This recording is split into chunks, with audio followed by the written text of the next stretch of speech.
that's it. We just want to win for our team. My goodness! And Angela finishes it.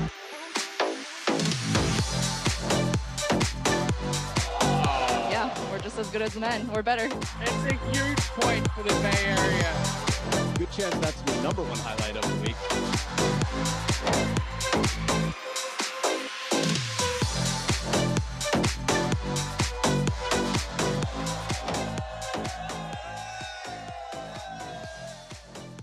Welcome back to the big show. I'm Ryan Willard, and this is Major League Table Tennis. And I'm going to tell you right now, I am emotionally exhausted because this weekend I've seen some of the most insane table tennis that I've ever seen. Just this weekend, we got to see the Chicago Wind playing the best table tennis they played all season, and we saw New Jersey's very own Princeton Revolution clinch their playoff spot. So you got to get excited because it is about to go down. We're going to see the Chicago Wind face off against your Revolution. But first, we got to introduce our umpires. Ladies and gentlemen, please welcome your umpire, Walter Lamb. And he is assisted today by Jovana Najevic.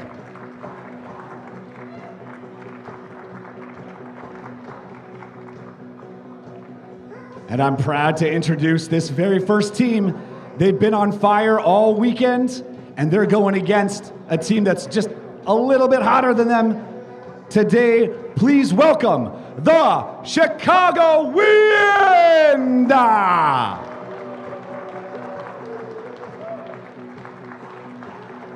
That is Damian Provost, Sasha Kanan, Alexandra Kazaku, Timothy Wong, Emily Tan, and Danny Drama Pinto.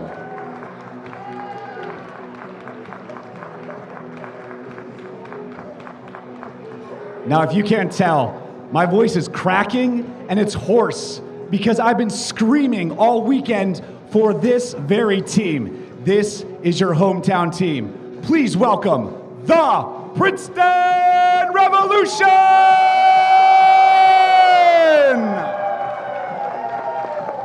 That is Jishan Liang, Yevgen Prishepa, Matthew Desatelan, Koyo Kanemitsu, Angela Guan, and Jin Shin Wong.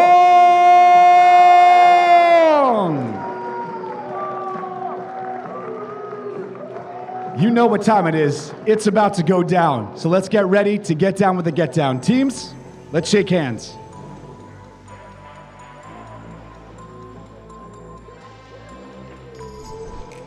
Well, it's hard to believe this 6-month journey is about to come to an end. In the East Division regular season, the Florida Crocs just played their final match of the year here at Rider University, and now the Chicago Wind will take the table for the last time. Princeton clinched their playoff berth last night with a Golden Game win in dramatic fashion against the Carolina Gold Rush. Princeton had a 5-0 lead going into that Golden Game. Carolina pushed Princeton to the brink, and Angela Guan turned out that she would be the hero. Angela at 20 all celebrates with her team. Just the 6th ultimate golden point we have seen across 81 Golden Games this season. Who knows what number 82 will bring. Hey again, everybody, Evan Lepler with Matt Hetherington. Princeton tries to keep its form heading into the playoffs. Chicago gets one more chance to take the table. They've been sneaky good this weekend. What are you most interested in today? Obviously, Princeton's performance across this weekend has been absolutely electric. Chicago Wind, this is kind of their last stand. I know Damian Provost, kind of in the role of team captain, has said we're going to go down fighting. Regardless of where the standings are, regardless of the results, I think we're going to see two teams really giving it their best. This is the last East Division match of Season 1 of MLTT. What more can you say? Chicago trying to earn the split of the season series against Princeton. All 5 matches previously have been very tight. There's no Jinshin Wong in the lineup for Princeton today, so it'll be Prishepa moving up to the AB position. He'll take on Sasha Hanin in the first singles match I don't know about you, Matt. I'm really excited for number 3 singles. I think it's going to be a Showtime special. Yeah. Kazaku and Desantalan. Yeah, there's a lot of matchups in there. I mean, singles 4 stands out as well. Damian Provost against Jishan Liang. You have a tempered calmness versus a kind of volatile power. And certainly 2 players that have played each other many times. All righty, quick timeout. And then we got table tennis. Emily Tan, Damian Provost, and the rest of everyone from Princeton and Chicago ready to go right after this.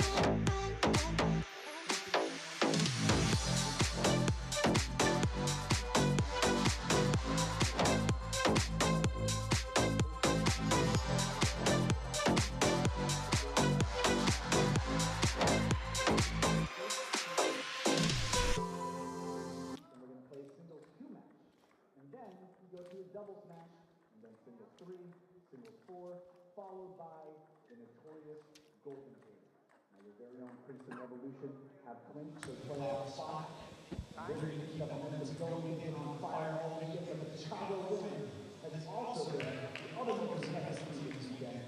So I'm thrilled to see the game. We got set for game number 1. Game 1, win serve, 0-0.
All righty, here we go. We are set for Yevgen Prishepa and Sasha Hanin in the opening singles match. It's the first meeting of the season between these two. All the players are pointing over it. Oh, there's someone up in the audience with the phone flash light on. You can see from here. That's embarrassing. I don't think she knows. Thank you. Yeah, should be all fixed. Windsor. How do you expect this one to transpire, Sasha and Yevgen? This could be a pretty even matchup here. I mean, I think stylistically, both players who are pretty comfortable kind of attacking in that 70 to 80% power window. They're not big hitters, both willing to play long rallies. 1-0. Prishepa very, very tactical when it comes to serve variations. 1-0. Emphatic first point for Yevgen Prishepa. Serve did not do what Hanin expected it to do, hoped it would do. Let 1-0.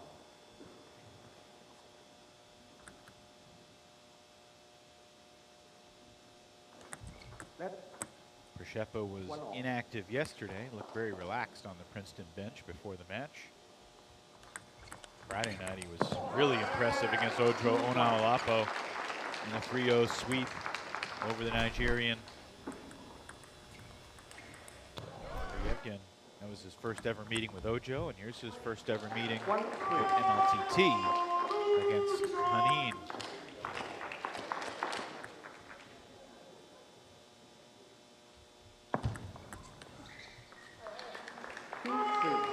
Prishepa's had a really splendid season overall, I mean, including this weekend, Matt. He's 31-20 in singles games. He's won more Golden Game points than he's lost. He's been at every single weekend for Princeton. He's been a really solid flex player, and what I mean by that is he's played in the AB slot. He can also play in the CD slot, and you know, I don't think expectations change very much for Yevgen, regardless of who he's going against. He's confident that he can beat anybody. Yeah, very, very adaptable player.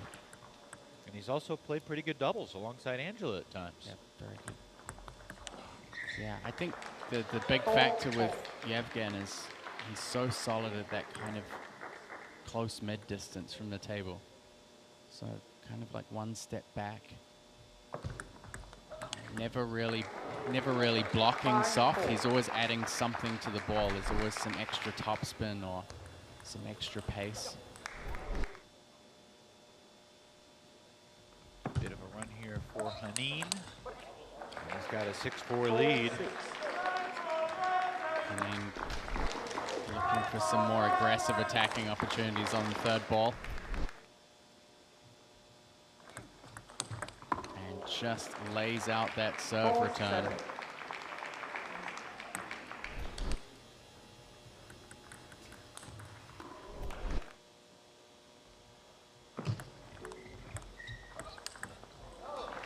Haneen just with the power forehand so far first game.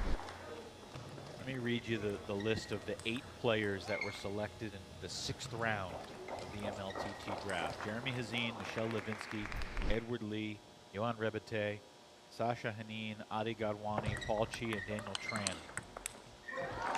Edward, I didn't even know Edward Lee was drafted into a team. He was drafted by Princeton, but he hasn't played all year. But the point is, Sasha's the only AB player in that list.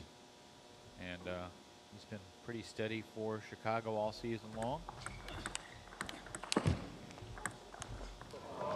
Przeppa thought the point was over, and then it bounced off the net, stayed in. That ball was going wide if it didn't clip the net.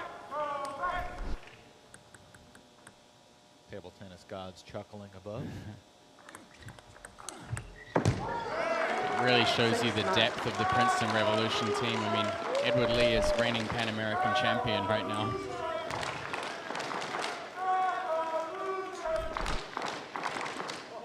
I should say Pan American Cup winner. Here comes Yevgen with the changes in serve. Going from the cross court, trying to mix in the down the line serves.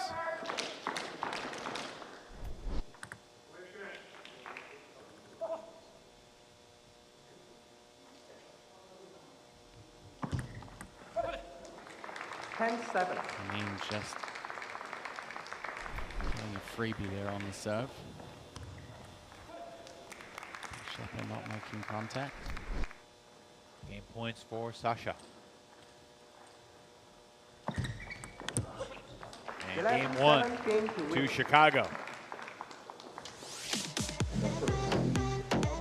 Haneen strikes first. 11-7 in game 1 over Yevgen Przeppa.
Well, Chicago's going to finish this regular season at the bottom of the East Division.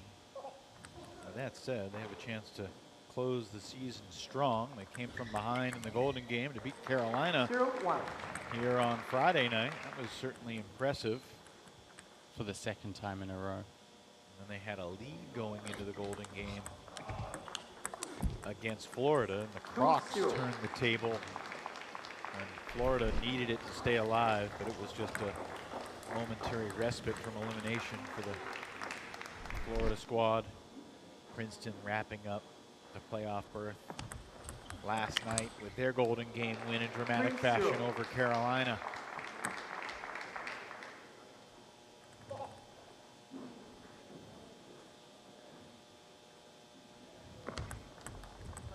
What has stood out to you about Sasha's performance so far? He's doubled up Przeppa 14-7. I think service game definitely a big factor. He's had some great reverse pendulum serve variations and a lot of power in the follow-ups, especially the forehand third ball attacks off the back of the serve. Usually we see Przeppa playing longer rallies, lots of counters, but I think Tanin has done a really good job of loading up the pressure in the first couple of shots of the rally.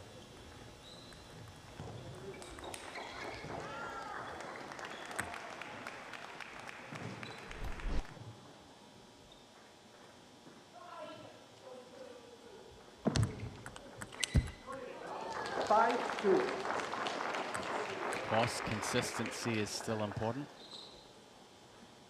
He has to be able to execute the shots he wants to make.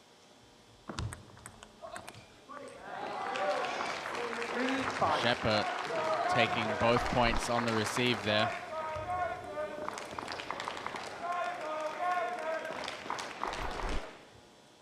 Be cruising along, and then all of a sudden you hit a speed bump and your game starts flailing.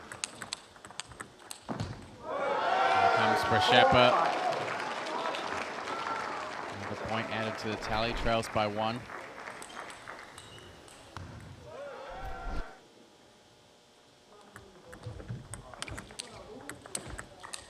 And he levels it up.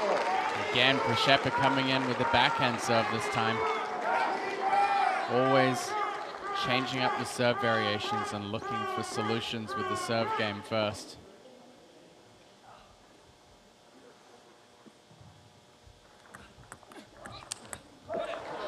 Tough angle there. Yeah, just blasts that forehand wide angle.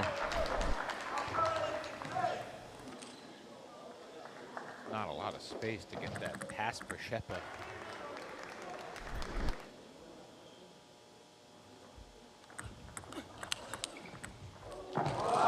Quick hands from the Ukrainian. Rebounds the ball.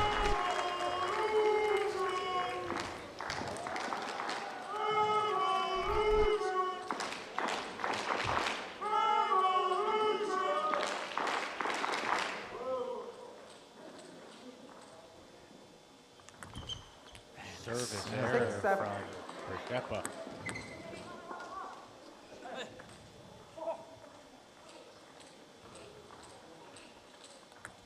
Net 6-7.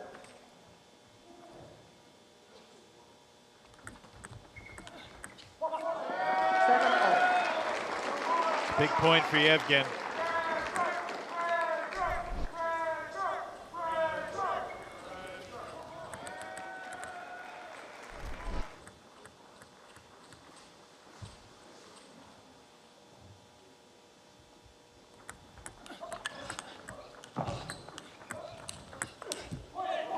Big retrieve there from Tanin.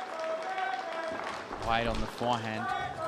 Just digs his way back in for the next forehand.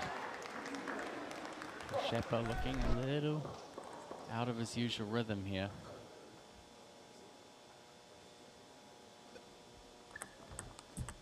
Net X7. The net on the serve.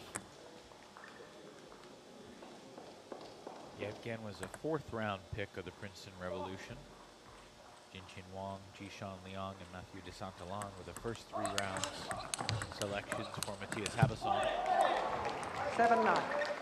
All the way back in August.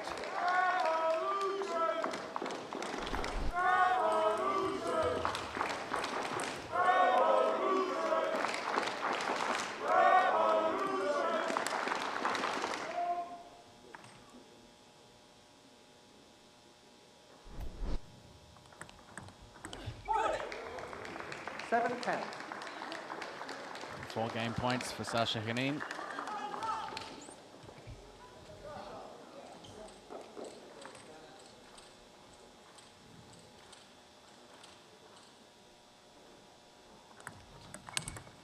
Wow, it's the first. 11-7, game to win. So Henin has Chicago out to the 2-0 lead. Back-to-back wins by the same 11-7 score over Przeppa. And Sasha will go for the sweep on the other side of the break.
Game 3. See if Przeppa can salvage a game here, or if Henin will finish the sweep 3-0.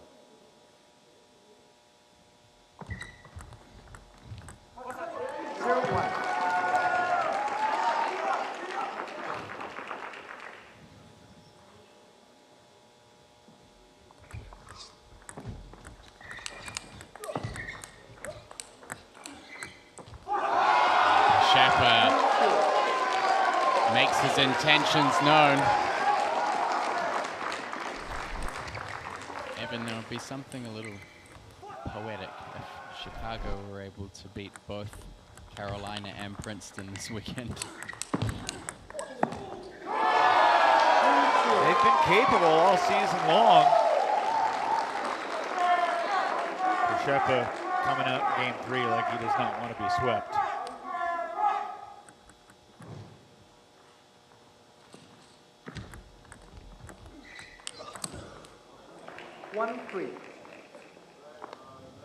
He's definitely had more power on his side of the table throughout this match, but Przeppa's still looking for answers here in the third. 1-4.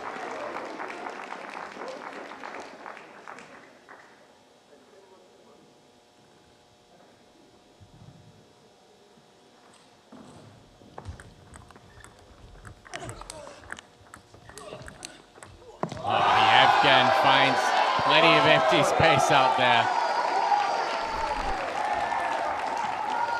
I mean, just blasting through that forehand.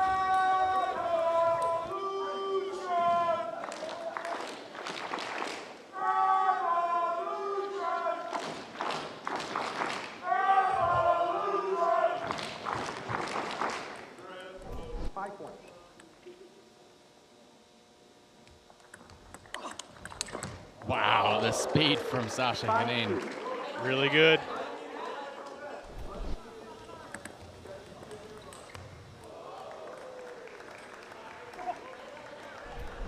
Second singles coming up after this between two-time US Olympian Timothy Wong and Japan's Koyo Kanemitsu. 3-5. Koyo played an absolutely dazzling match yesterday. Timeout taken. Let's listen in. Was just 2 lucky balls, so. Short to white line. High to white line. To white line. Yeah. Timeout No, right now. you relax. You play From good the now. Revolution. Play very good now. Yeah, just I keep gotta it. tell you, it's wild Keep the to me hand, that it's on arm Sunday. up. That's it. This is usually the calmest day And of the confident. week. and Okay. yet Just you guys are believe in here your balls. Yeah. Just supporting like the you go Princeton through the ball. Revolution. You're Yeah. still cheering and you're being amazing. bit out of So game, please and give I yourselves a play round of too applause, fast and everyone, strong, because and you guys I need this are why we do jump this. easy. Yeah. Anyway, I cannot hit the It ball. is incredible to see the difference that you 5-3, fans you are are up. making So this everything's weekend, fine. helping And this was a good support performance. Princeton Revolution Yeah. to clinch their playoff Okay. berth. So that was amazing, and we are so thrilled. And really to have you wait then back after today. for this service in your forehand. Yeah. He will do this. Yeah. But this. Yeah. Come on. Bam. Bam. Definitely get the impression from that timeout that Princeton not really feeling too confident out there with the way that he's hitting the ball. 3-5.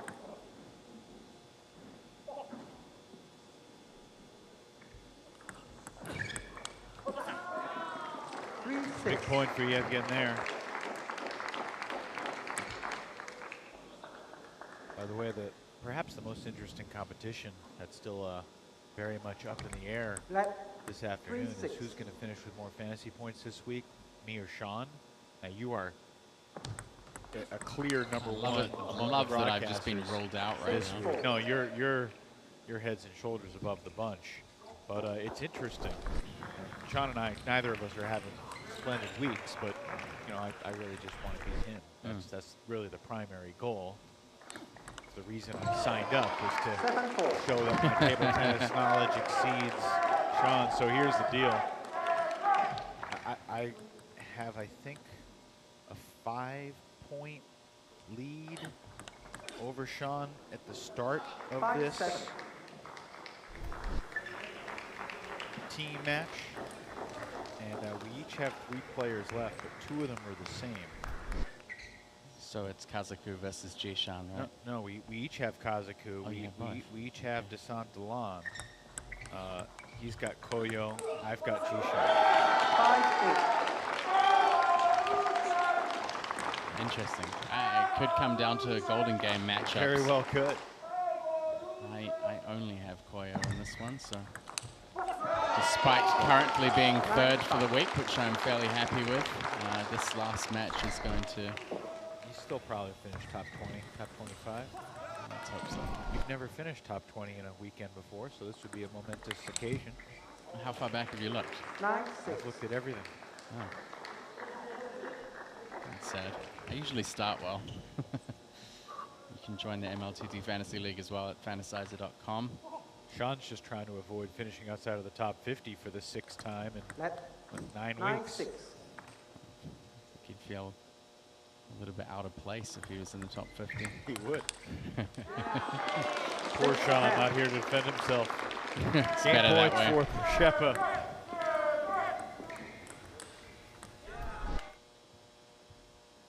Well, that's interesting. Whilst a game point happens 7-10. down on center court, there's a haircutting going on. Somebody wants to watch Major League while getting their haircut. And why wouldn't you? Why wouldn't you?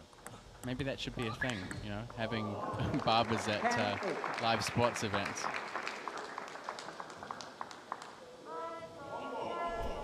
Well, hopefully he's not going to draw inspiration from my haircut. I wonder if we can go split screen, you know, half of the screen on the haircut, half of the screen on the table tennis, because We can do both are pretty riveting.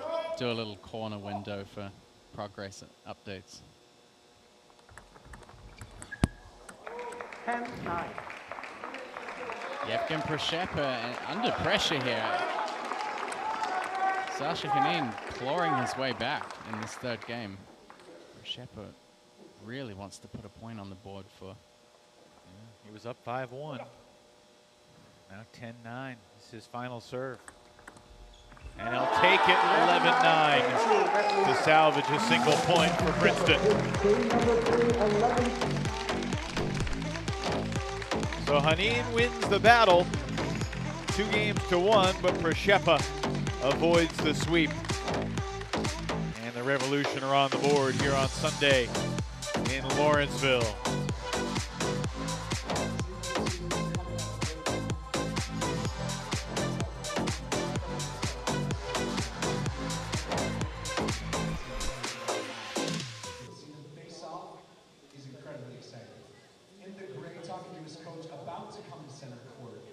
That is a 3-time U.S. national champion and a 2-time Olympian.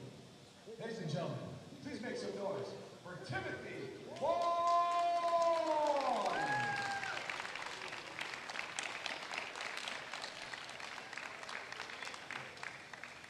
And today, he is going up against one of the most electric players I've seen so far. I've not seen him play live, and this weekend was my first, and I quickly became a fan. Representing the Princeton Revolution, please welcome Koyo!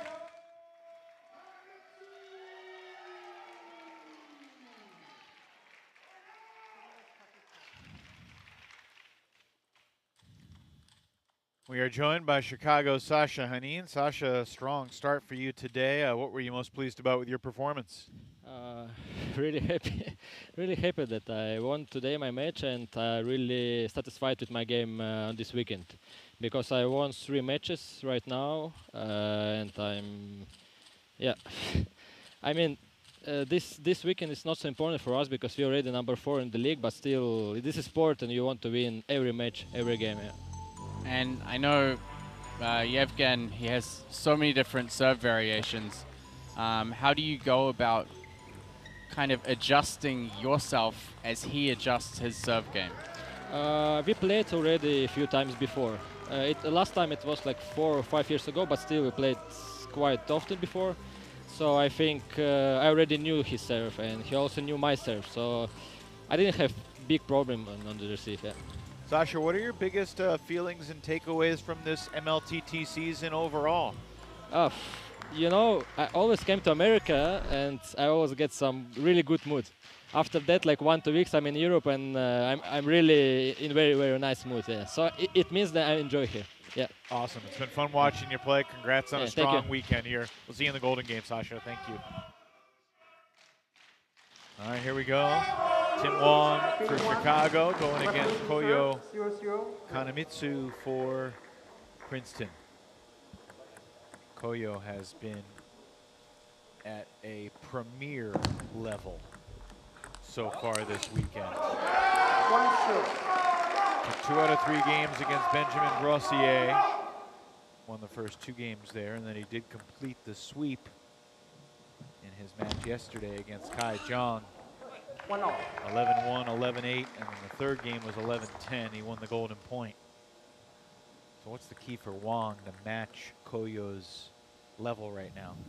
I mean, he's going to have to be a little bit careful with trajectory, that's for sure. He's got to drive the ball forward. We saw Koyo absolutely demolishing Kai's slower loops yesterday. Tim, he likes to play soft and spinny. But if Koyo is in any kind of form like he was yesterday, he's going to put those away with ease. So Tim Wong, he's going to have to dig deep. He's going to have to try and muster a little bit more power.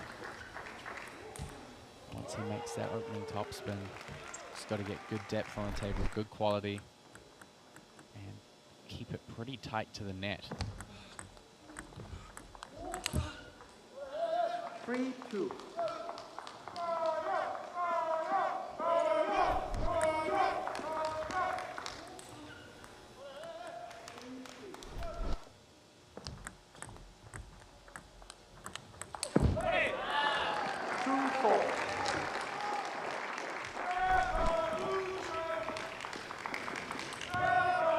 Matt, curious to ask you, what are your biggest takeaways and recollections from your first season of broadcasting Major League Table Tennis, and not just broadcasting, but being a fan, following from afar, being a part of the league, getting to know the players and coaches and personnel?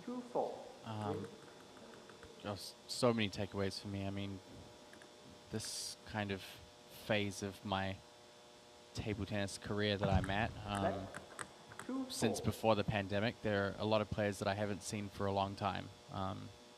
I hadn't seen Lachine for 8 years. So, you know, meeting some new players. I've caught up with a lot of old friends, which has been really nice. But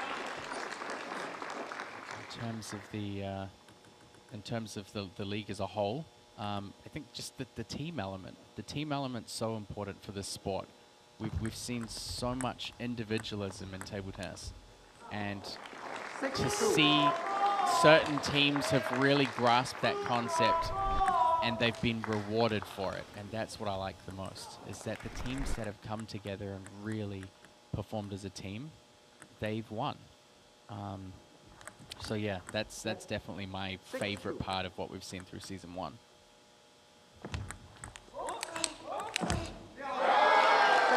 We have seen Princeton's depth carry them to the playoffs, particularly in weekends when they were shorthanded and were missing a key piece. Yeah.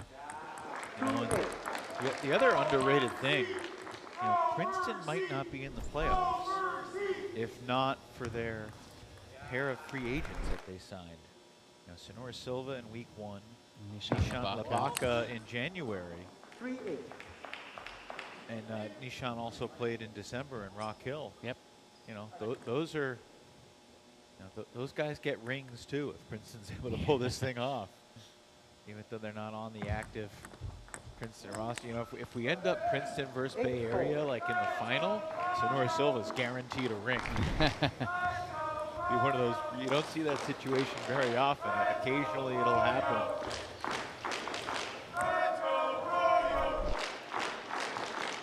Haircut continues. Progress check. I wonder if the dude that's getting the haircut now is going to give the haircut to the stylist afterwards, because, you know, frankly, the guy doing the styling has more hair to cut. Koyo Kanemitsu has a good mop on his top as well. He's also got a good lead here in game 1. 8-5. Tim Wong clutching a couple of points there. Oh, you can't do anything about that. Down the line, clips the edge a little. But you can see the adjustment Tim Wong's made. He's taking the ball earlier. He's trying to take some time away from Koyo.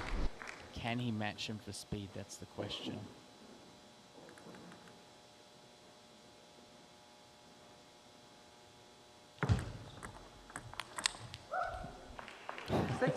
Interesting little noise there from Koyo. I'm missing that ball.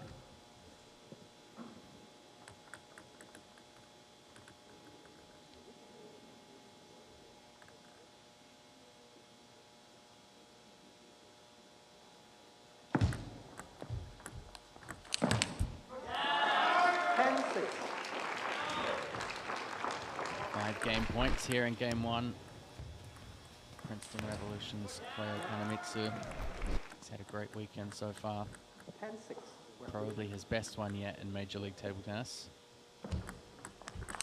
Oh, that is flawless. Absolutely flawless execution. I mean, are you surprised? Nope. Koyo just keeping on, keeping on. 11-6. Didn't feel that close.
Koyo Kanemitsu has been Princeton's not-so-secret weapon here this weekend.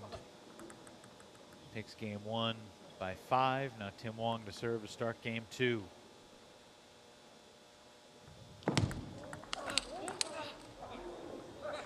I have bad news for you, Matt. I'm just looking at some of the fantasy table tennis competitors near the top. Yeah, I'm in trouble. I know. Well, here's the thing. You're not in trouble. It's just you're not going to rise any further than number 3 because the players in the 1 and 2 spots also have Koyo in their lineup. So that's fine. But look, I'm happy with where I am. As you should. I mean, this is by far your best performance of the season. Must be a good feeling. Hey, look, I mean, you've got to understand how much energy I've tried to pour into Koyo to get these results. I didn't do it for him. I did it for my fantasy league. That's why you're so tired. You're up at like 5 a.m. with everyone on your fantasy team doing an extra super secret workout. You know what? I'm going to let a little secret slip here on the live stream just so everyone knows. Obviously, before the weekend starts, we trade notes on our lineups. And I felt that my lineup was just too similar to Sean's, and I didn't like it. I didn't particularly want to change my lineup, but I decided to just, I didn't want to really draw on the weekend with Sean. I wanted to, so I actually changed my lineup. You've also seen Sean's recent results and realized that following him is an error in judgment in fantasy table tennis. We get some perhaps more folks lining up for the next haircut. Look at that. Well, I mean, I'm not going to be over there. That's for sure. Wonder if he grooms beards. Your beard is looking a little shaggy. That's normal for me. 5-2. Koyo Kanemitsu, I mean, you blink and it's 5-2 already.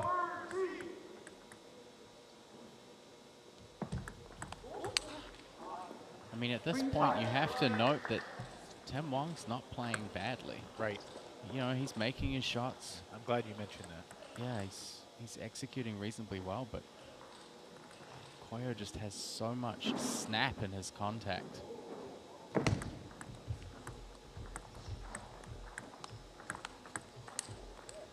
Missed it. 4-5. Wong's within 1.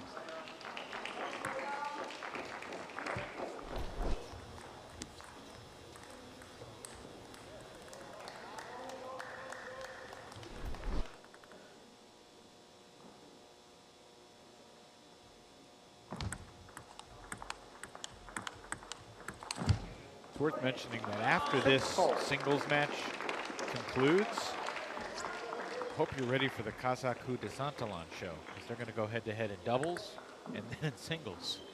So those two guys are going to test their endurance here coming up for 6 games to 11. Interesting that we're seeing Desantalan and Angela Guan, the two defenders, in the doubles slot again. We don't see them together too often. It's a pairing that Matthias employed a lot early in the season. Yeah, first round. Did not work and out. Second round. It was entertaining, but it did not always work out well for the Revolution. 4-8. 3 straight for Koyo after Tim put a little pressure on him, answering the call. Where are some other places you might, want to get a haircut, theoretically, if you had hair? Like, would you go to a restaurant? Oh, you mean like in this scenario? Yeah, well, it's just, multitask. Restaurant, hair salon could be the next billion-dollar idea. You want to eat while you're getting a haircut? Probably not, but, we're just spitballing here. This is called brainstorming. Maybe an arcade? Arcade hair salon. Play some Mario Kart? Well, now we're getting somewhere. Every NFL stadium doesn't have a hair salon where you can get your hair chopped off and watch the game by like 2035. We're doing something wrong. I agree with you. Unfortunately, I can't go back in time, so not much use for me. Game point, Koyo. 10-5. This is over the end. He's got a lot of room for comfort here.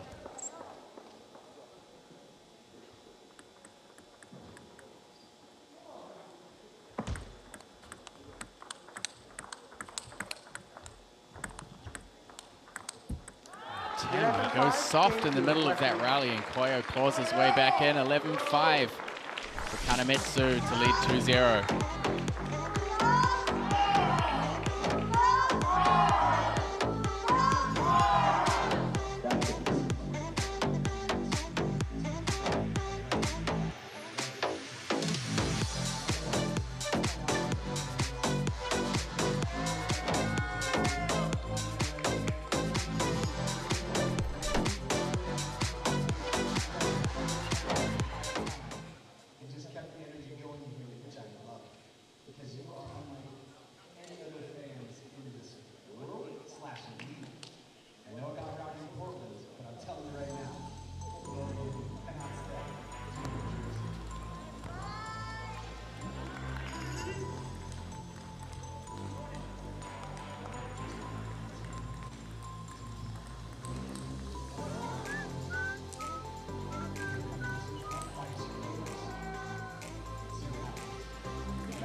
Game 3, Revolution third. Princeton just earned its 250th point of the season.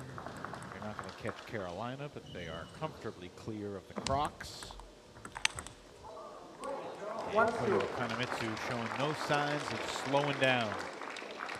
I'm sure Chicago would love to join the rest of the East in the 200 club. Still need a handful of points for that to happen. 1-0.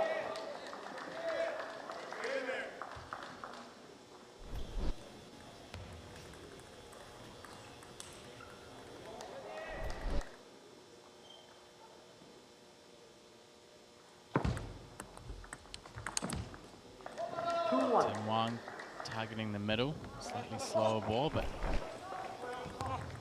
threw Koyo off a little bit. Good wrist rotation there on the backhand flick from Tim. You can see him targeting across the middle of the table. 1-3. Trying to catch Koyo in that transition. Tim lumping the pressure on. Let me ask you a big picture question, thinking about championship weekend. You intimated earlier today that you didn't necessarily think Carolina was the favorite going into the championship.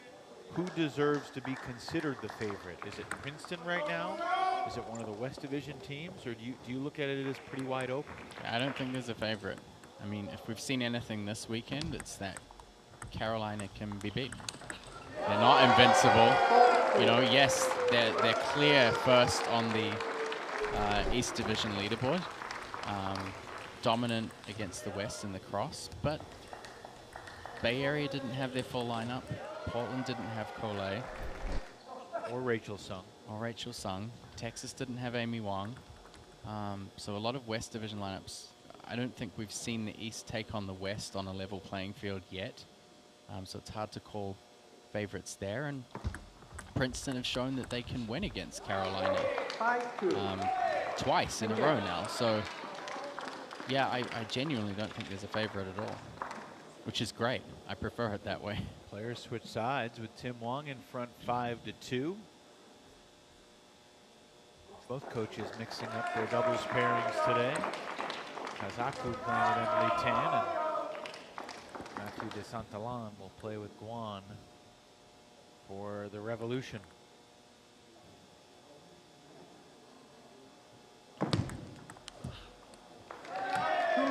Six. 6-2 lead now for Tim Wang.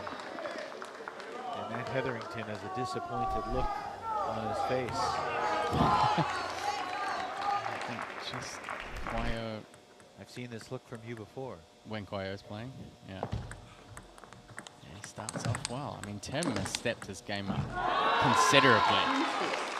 A couple of tactical changes here and there. Really going across that middle third of the table.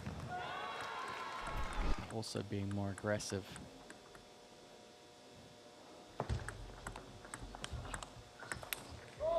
Koyo just 7-3. picking up unforced errors out there. It's really what's cost him a lot here in game 3.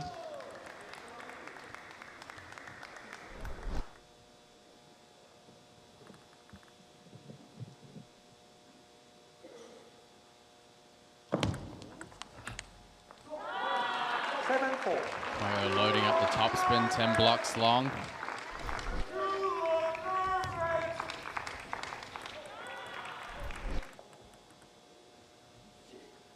Tim Wong needs 4 of these next 10 points.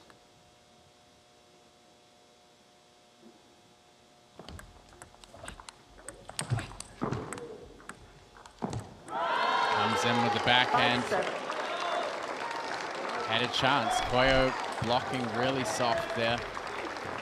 Unfortunately, the ball dropped a little too much for Tim to pick up.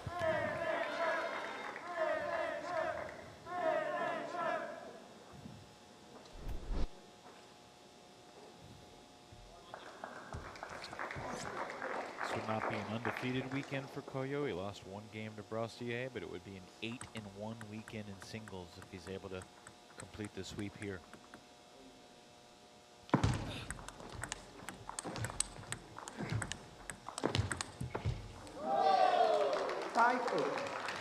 Koyo going into passive mode there.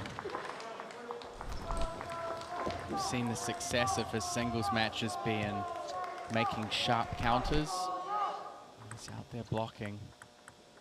It's going to give Tim a chance to continue to hold the upper hand here. And Tim Wong just swats the ball for a winner, 9-5. Big chance here for him to take the 3rd game.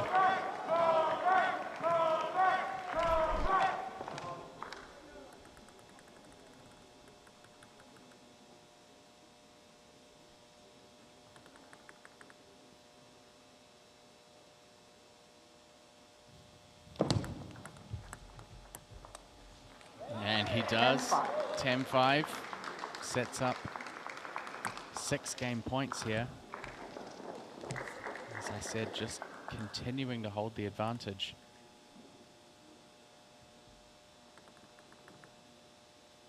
I don't think Tim wants to wait around to use all 6. See if he can finish it right here. Nope. Well, serve's going back to Koyo. And if Kanamitsu can win both these points on his serve, then the pressure will be back on Wong at 10-8.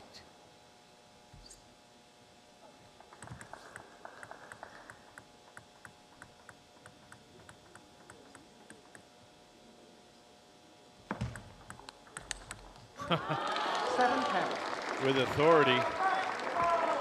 The 2nd game point fought off from Kanamitsu.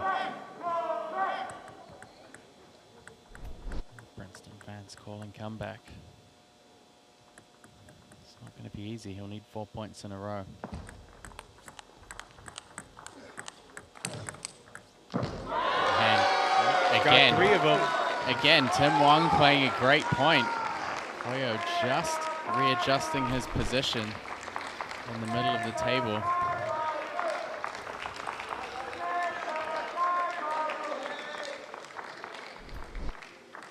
From 10-5 to 10-8.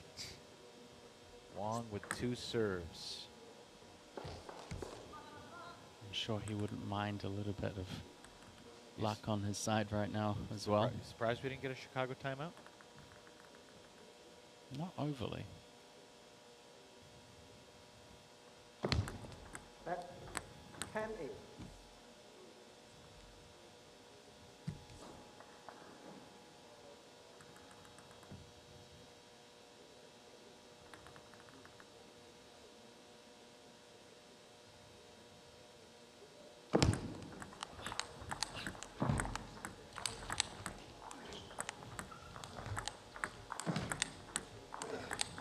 What a point! Koyo Kanamitsu fights off a 4th game point in a row, and now we'll get a timeout from Chicago coach Eric Owens.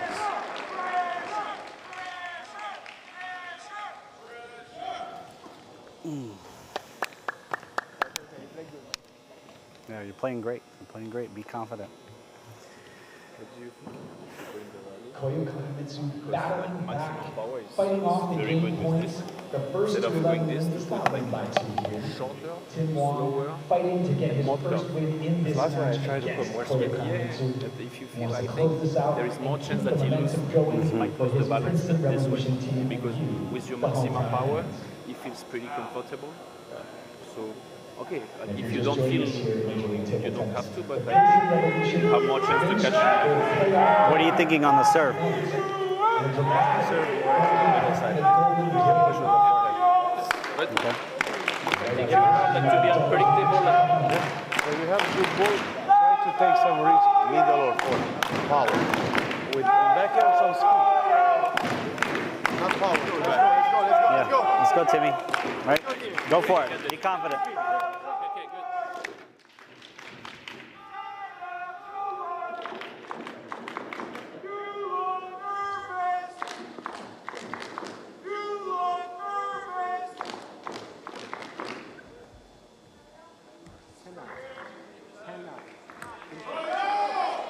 It was 10-5 with Wong in front. Now it's 10-9. He's got one more serve to try and close this out. Otherwise, it would be golden point on Koyo's serve.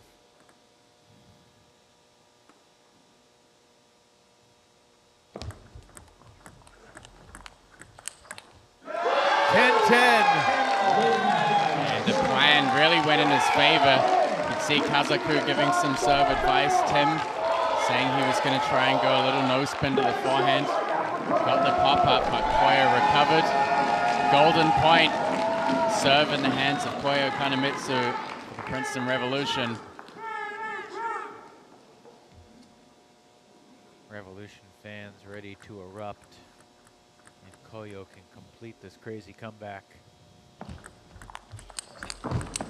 But he misses it. And Wong able to escape with one game. What a battle. After all of that, you fight off 5 game points. But the golden point, good rally, but he sends that shot long and Wong exhales. Chicago and Princeton 3-all.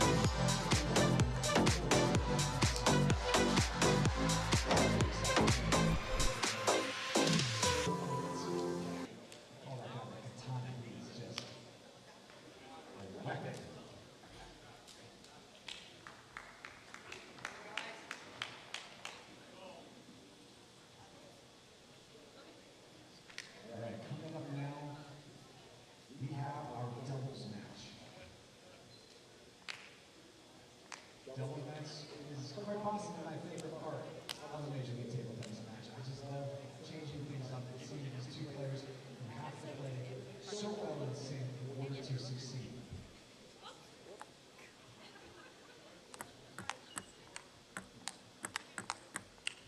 Warming up at center court right now. The gentleman in the gray has won more Romanian National Team Championships than I'll ever be able to count. Please welcome Alex Kazaku.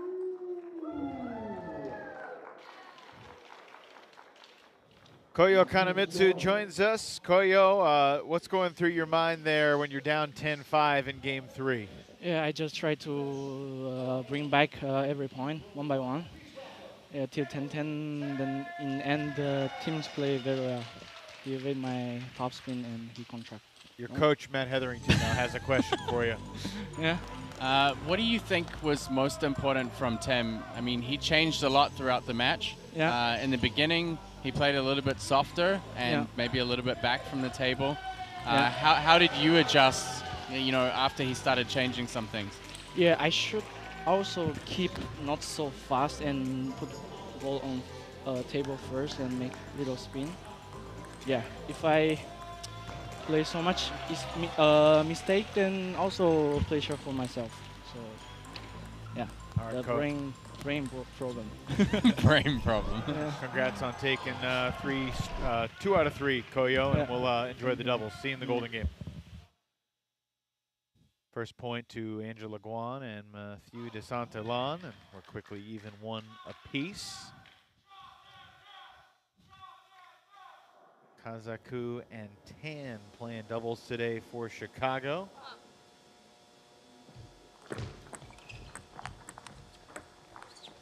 Emily Tan with her third different teammate in as many days. Also played with Damien and Sasha.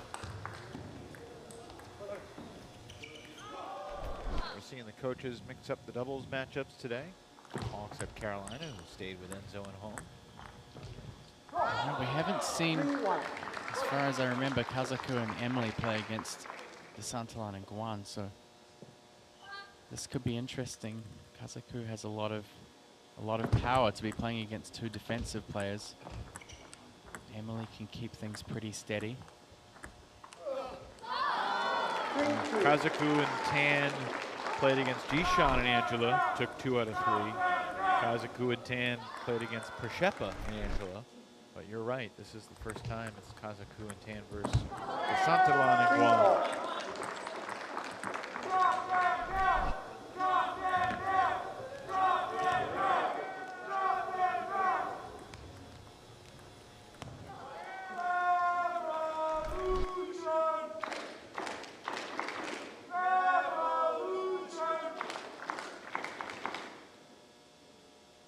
All is the number.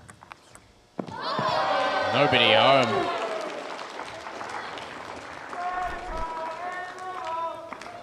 Angela Guan rings the doorbell.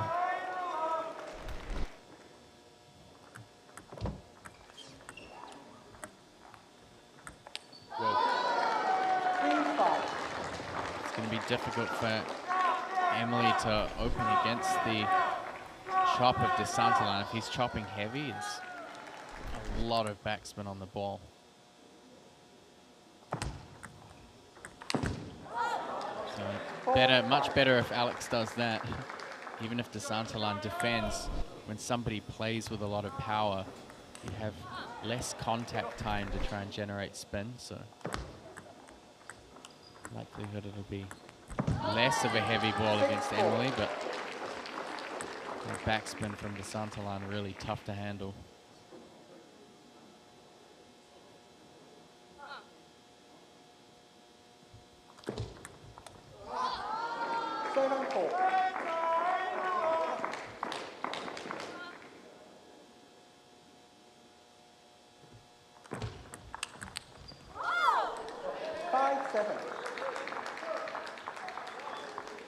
The fact that Kazaku and de Saint-Elan are playing this doubles match and then playing the singles match immediately afterwards. What can they learn anything about the other that'll help them in the singles match? I don't think too much that they don't already know. I mean, they'll have some opportunities to kind of make some adjustments against each other's shots, but for the most part, doubles is doubles, singles is singles. The tactics are usually very different.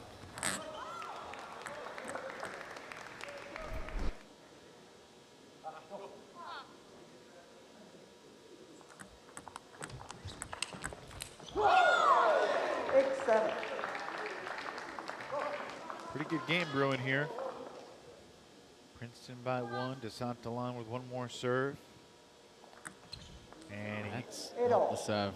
Misses it badly.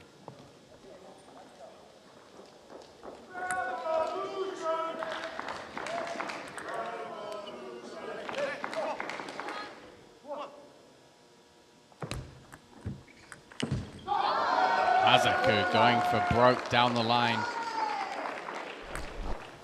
Just hooks the ball off the side. Execution obviously lacking. Are you okay with the decision, or? Yeah, for sure. Yeah, I think he's done really well targeting. Oh, that was close. That was close.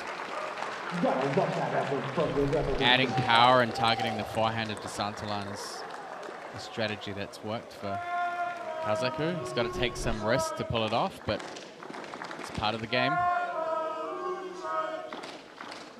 Also, much less chance that DeSantalan plays chop on the forehand. That helps make the next ball a little bit easier for Emily as well.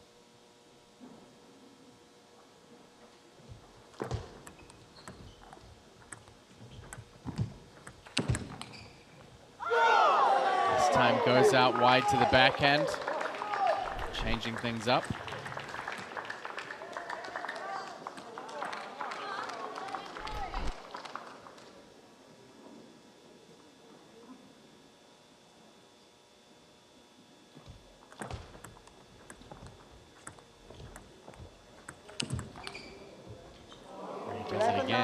Just bounces on the net, over the way. Comeback win for Kazaku and Tan. They get the victory in game 1 of the doubles. Chicago back in front on the team tally, 4-3.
Game 2 of the doubles coming up with Angela Guan, the chopper, getting ready to serve first.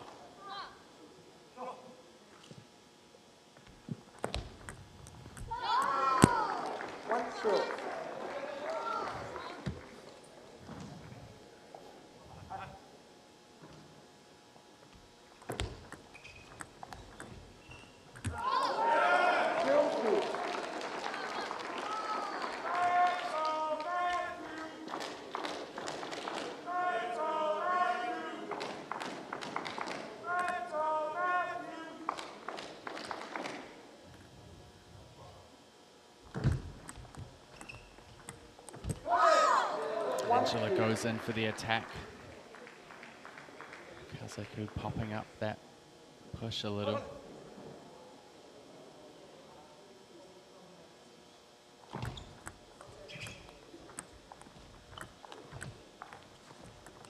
That's a nifty chop right there.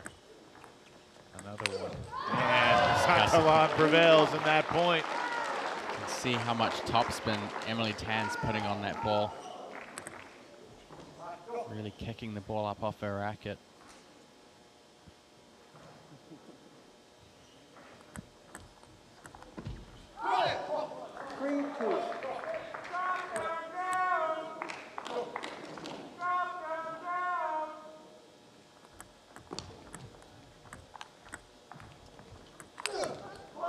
This time Kazaku gets the job done.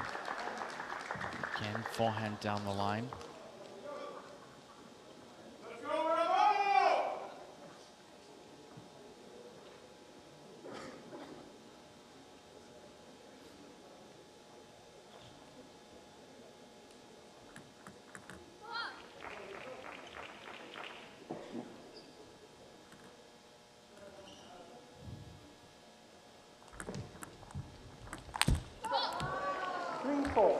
Missed opportunity there from Emily Tan over the table.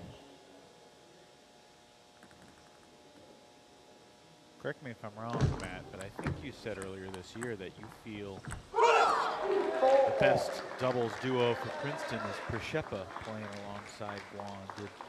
Did Jishan's performance this weekend change your thoughts on that? And what decision do you think Matthias Havasson is going to make when it really counts, month and a half from now. The second question is definitely good. When it comes to championship playoff, I don't know. I mean, yeah, very decisive performance from Jishan and Angela. They had a lot of days of preparation.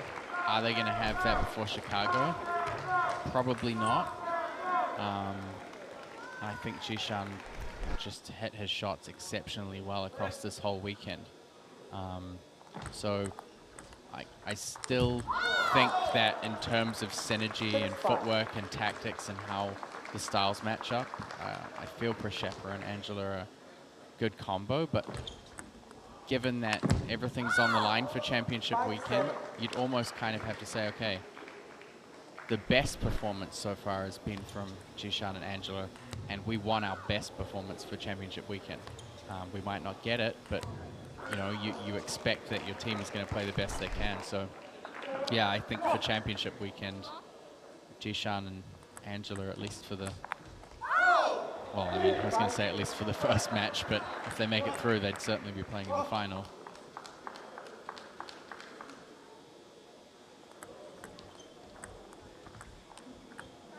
That just clips the edge and bounces away. Kazaku has a bit of a cheeky smile on his face there.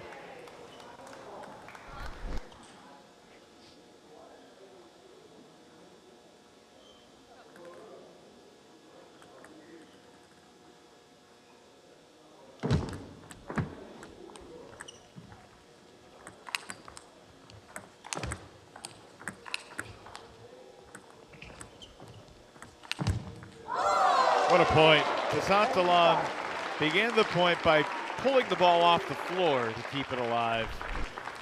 And brings the energy. He anticipated the short shot coming, but still too much teamwork from the wind. Game points. Heavy forehand chop from Angela Guan.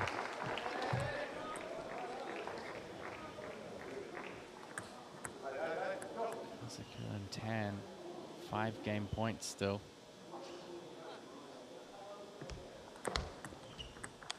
How about that? Twiddles the racket over, backhand loop down the line from Desantalan.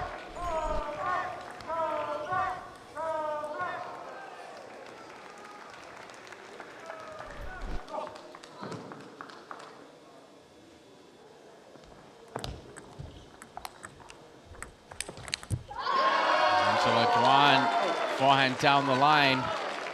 Princeton Revolution, pair within 2. Second time in 3 games that Chicago was up 10-5 and Princeton's making a run late. Toyo got all the way to 10-10 before Tim Wong won the golden point. Chicago has a couple serves here. Emily Tan will do the honors.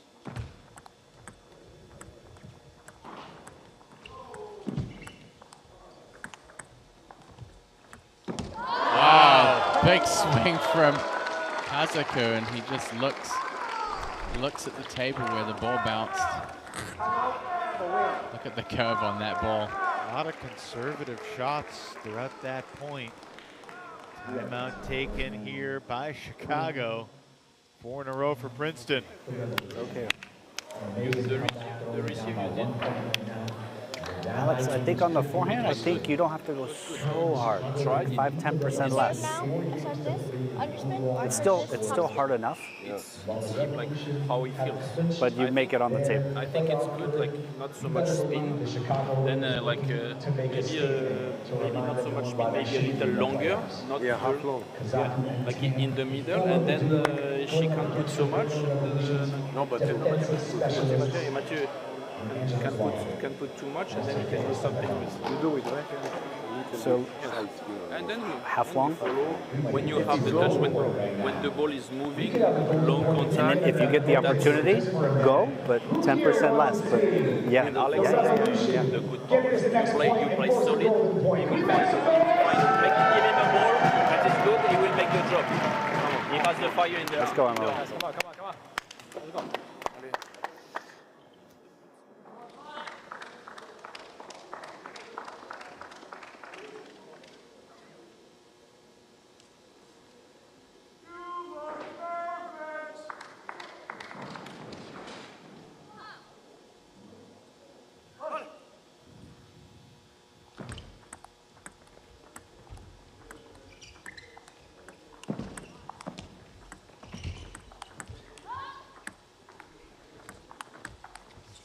Emily Tan gets the job done with a forehand winner.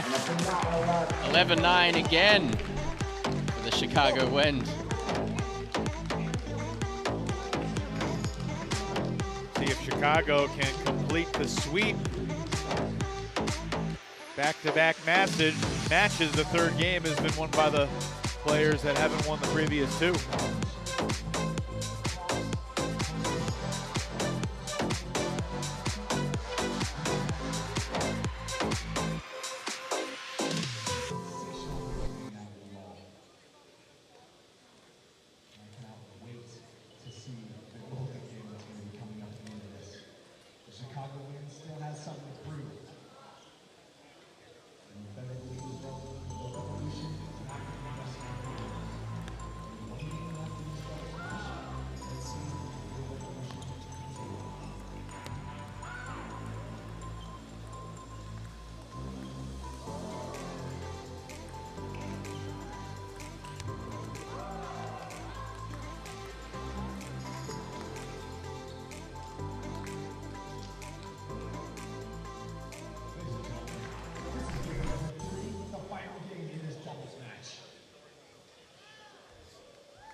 One more doubles game about to start.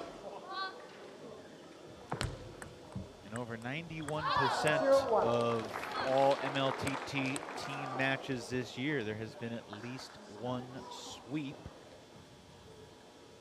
In each of the first two singles matches today, players had a chance to sweep in game 3, but neither could pull it off.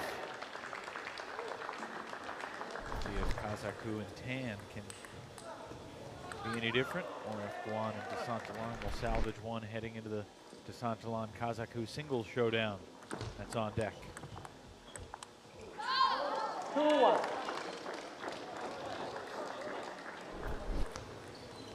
Well, yes, it is Sunday, the third day of competition here, and be a miss to pass up this golden opportunity that's been handed to me by the production team. To mention that it's St. Patrick's Day. Oh, it is Happy St. Patrick's Day. It is. There it is. I mean, how could I pass that up? Fantastic. Where did that come from? Someone in graphics has been working overtime, and they're not getting paid for it.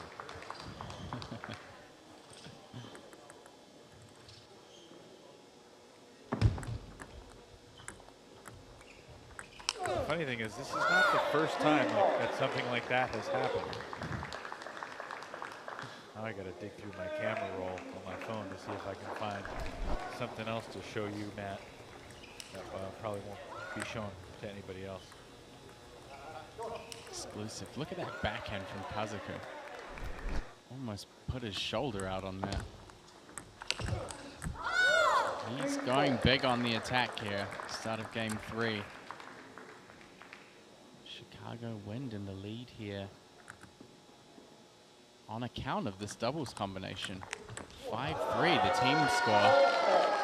Regardless of how this game ends, it's still going to be in the lead.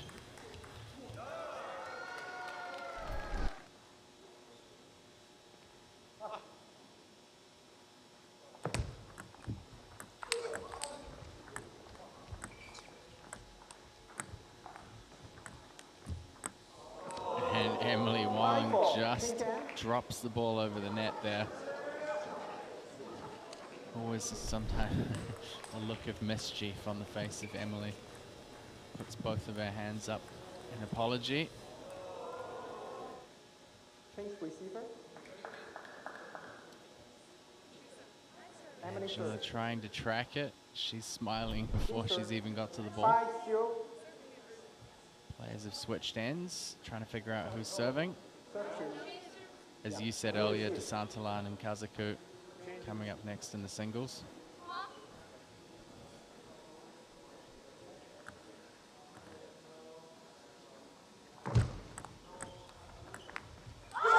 Angela Guan trying to be more aggressive with the long pip side.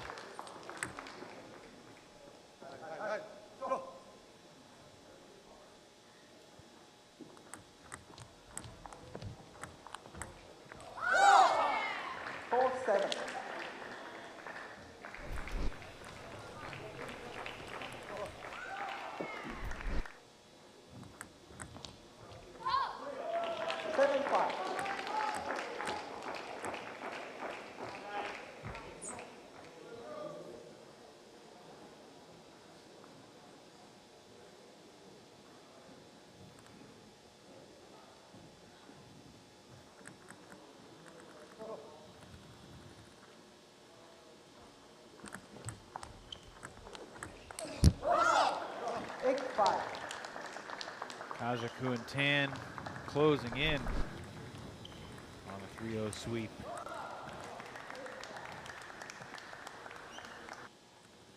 We've seen more change-ups and double combinations and even singles today than in most other parts of the week.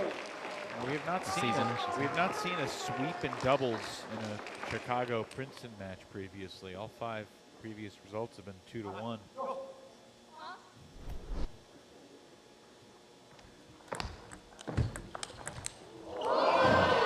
Kazaku swinging the racket for a back shot.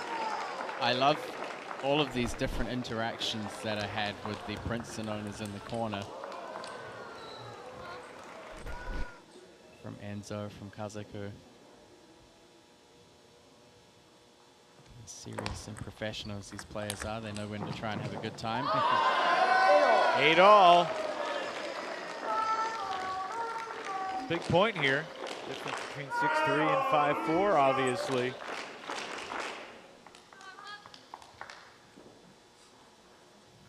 Two more quality singles matches on tap, too. Talked about DeSantolan Kazaku, also Provost and Bouchon.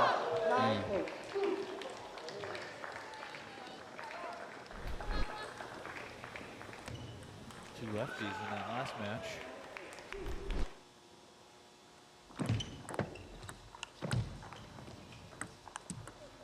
Oh, diving to keep the point alive. DeSantolan literally leaving it all on the floor. But he's down to a couple of game points here. 10-8. That would have been one of the shots of the year if he had gotten it back. Well, the Chicago wind at 2 points in the lead, and Emily Tan's had a couple of lucky breaks off the net with her forehand.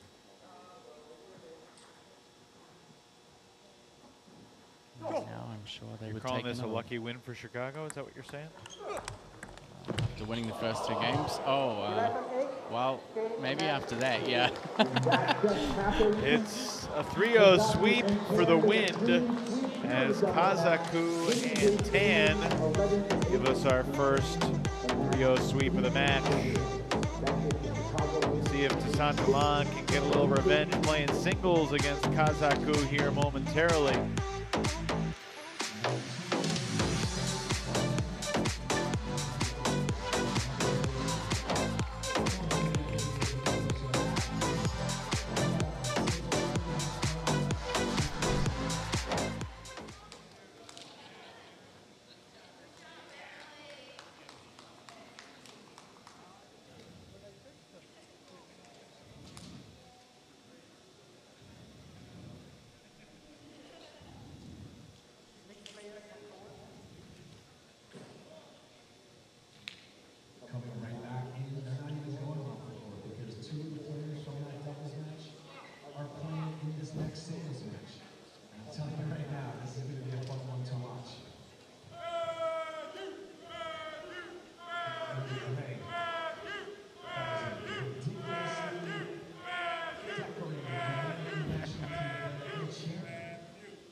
Oh, there's a look at the commissioner of Flint Lane, but we've got Emily Tan on the headset. Emily, congrats on a 3-0 sweep in doubles. Thank you. What were you most pleased about with your and Alex's performance today? I think Alex really held my back. He's really strong. All his attacks are really strong, so I didn't really have to do anything. I just push until there was like a high ball and I started to attack. I'm really thankful for my rubber today. I don't know why, but the ball's not going forward, so it keeps like hitting nets. Like I want to add power, but like I looped it and then didn't go forward. Just like slid off my rubber. I don't know. I feel like it worked out a little bit better for you, especially in the third game. Yeah, it did. Going into this doubles match, I mean, how did you feel looking at a doubles match against 2 defensive players? It's pretty uncommon. Are you generally confident playing against defense, or? Oh, generally, I don't know why, but it's really weird. Probably because I'm not good at looking at the spin, so I don't really like playing defense. But before today, like yesterday, I was really nervous about this doubles match because Jishan and Angela, you guys saw they beat Hong Lin and Enzo. I was like, oh my god, what is this couple? I can't do this anymore. And then I was like, oh my god. And then they put two defensors. So compared to Jishan and Angela, I think I like the two defensors better because, I don't know, it's kind of scary being attacked. Emily, zoom out with me. How would you characterize what this whole experience this year has been like? Most high school seniors are getting ready for prom and college and all the other life things, but you've been a professional athlete throughout your high school senior year. I think it really helped with my mentality about like thinking about how things work and then how to like stable through like hard conditions. So I really like this experience, but also it's really hard for me to keep up with all the homework. Yeah, how's that going? Not good. I have a test tomorrow, 2 tests tomorrow. I have physics and math. Oh. Physics and math. Yeah. Well, Matt can help you out on that. I definitely can't help with that at all. All right, we'll let you go. Best of luck with that cross-country flight home. Thank you. Well done, Emily. All right, Kazaku and DeSantolan, just a brief water break, and two guys ranked very close together in the MLTT Power Rankings. Getting set to face in singles for just the second time. Kazaku won 2 out of 3 games when they squared off in January down in Hollywood, Florida, in what was, if I remember correctly, a very exciting match. They split the first 2 games, and then Kazaku prevailed 11-9 in game 3. Contrast the styles here, Matt. Yeah, obviously DeSantolan, a great defender. I mean, Kazaku, he showed in the doubles how much power he's capable of generating. It's a matter of whether DeSantolan can get to the point where he can play with heavy enough spin. 1-0.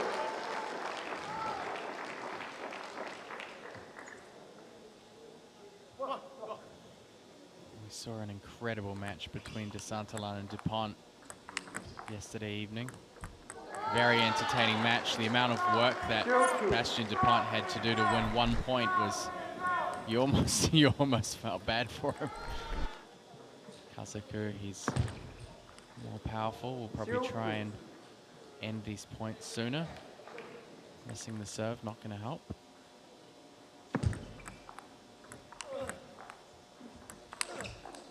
Just thinking about the fact that these two guys are going to literally play 6 games to 11 against each other here. Do you think they'd prefer to see each other in the Golden Game as well because they're so familiar, or they want to play somebody else ideally just because the variation? Honestly, I don't know if people mind too much about who they play in the Golden Game, just because it's not a full match. Obviously, you don't want to be terribly mismatched, but you know, these guys are not. I'm still kind of marveling over that drop fake by Kazaku a couple of points ago.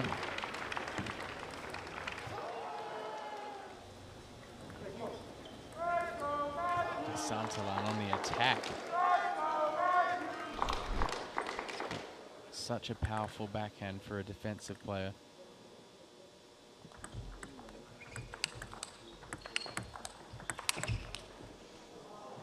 Kazaku bringing the power. Yep, just hammering the ball away.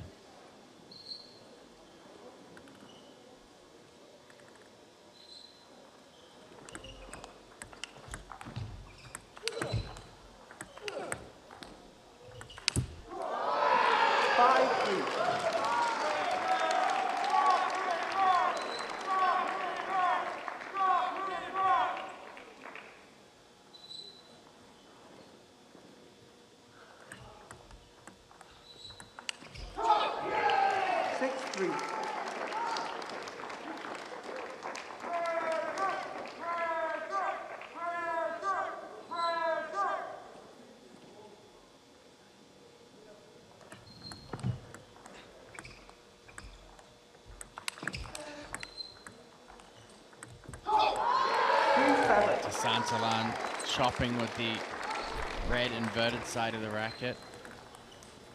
Maybe a spin. Really is a master of variation.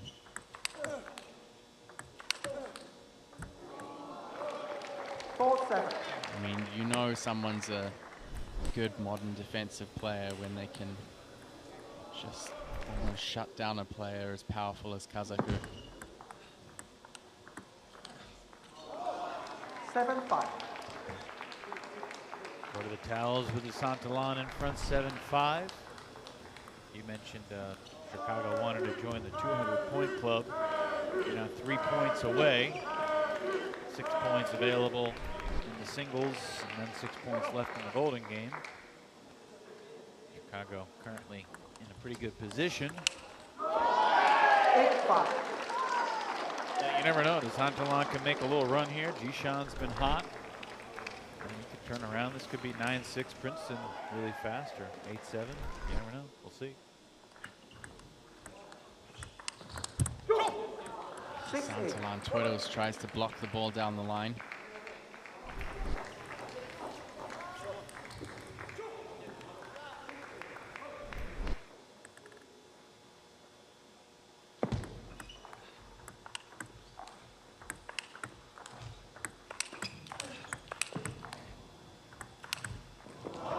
What a rally from Kazaku. See him slow down, focus a bit more on the top spin. It's got to be frustrating at times when you hit good shots that come back, but you know, if you're Kazaku here, you get to tee off on a lot of just balls. His quality on the first, he served like this now. Yeah. Beginning was not like this. But it's okay, like this. You can defend, no problem, but you mix it up a lot, okay? He's doing mistakes, he's making mistakes. Yeah. It's just like when you make every time same. Middle. Yes. Middle, he goes strong. I have to focus on the pressing. Deep, yes, exactly. Deep there or deep there. Then it doesn't have so much time, and then it's also difficult to kill, you know. Yeah. And when you see chance for counter, you make the counter. Yeah. Okay. But trust also to this that he's doing mistakes. You know, when you mix it up, it's not like. I know. Okay. So believe. Yeah. Come on. Come on.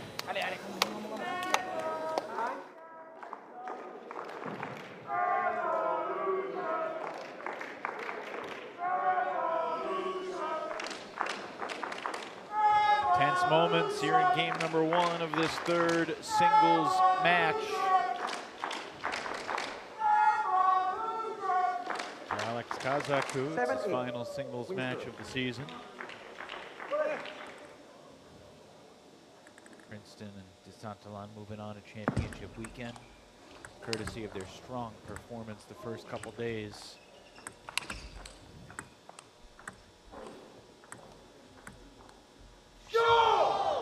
Eight all here in game 1. You know, the storyline faded pretty fast about this Princeton versus Florida race to the finish line.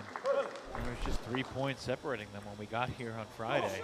But Princeton's brilliant Friday performance, where they outscored 18-3. Yeah. Against Florida Crocs. 9-0. Looking back at that, you know, there were 4 golden points in that match, all of which were won by Princeton. You flip those around, could have been a very different story this weekend.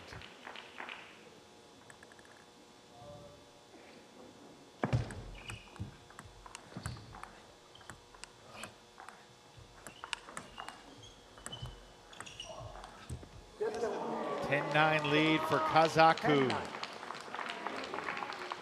Big turnaround from the Romanian.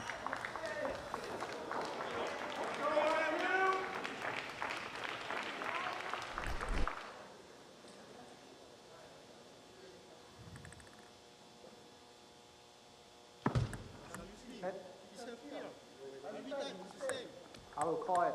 When you start 8-9-9, you start here. 10-9. This is a bit risky from DeSantalan to just catch the ball and 10-9. contest the serve. Kazaku not happy about that. I will call it. Please play, continue to play. Please play. Please play is what Walter Lamb, the official, says.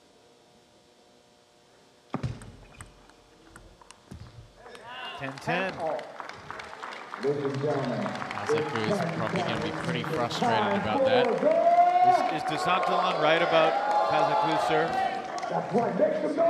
To a degree, yes. But again, you know, just catching a ball off a serve, and this is, I mean, the problem is if you play the point, there's also nothing you can do afterwards as well. And Kazaku missed it and flips the paddle in frustration. That'll almost certainly be a card based on the precedent these officials have set. DeSantalon gets on the board after getting swept in doubles by Kazaku, and Tan survives the opening game in singles 11-10 by the skin of his teeth.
Well, we certainly saw some spice at the end of game number 1, and these two still have 2 more games to go. You know the saying, familiarity breeds contempt. These 2 guys played 3 singles games. They'll have 3 doubles games and then immediately follow it with 3 singles games. Kazaku coming back to the table for a yellow card. A little interaction with umpire Walter Lamb there. There's the signature double bicep pump from Kazaku. That's the yellow card. Yeah, a little bit of an interesting exchange towards the end of the first game. I know Romain Laurence also had some frustrations about serve. Umpires seem to have been a little bit lax, haven't really addressed any of the players' concerns about service. So, DeSantalon deciding to take matters into his own hands. Literally. Yeah, yeah. It's a tough mental situation for Kazaku to be in, because when you play against a chopper, you really can't afford to have tension. You have to be able to control your muscles, so even if you get a little bit more worked up than you should be, it can really mess with things against a defensive player. Clips the net. Kazaku after a 4-2 lead.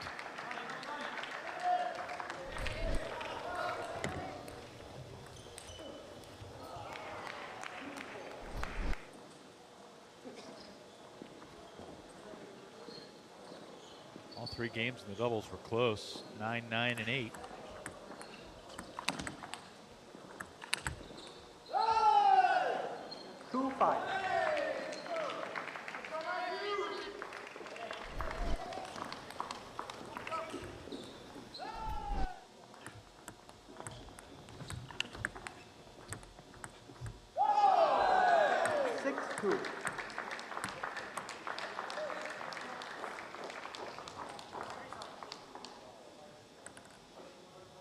By the way, Matt, we've seen 25 golden points this weekend.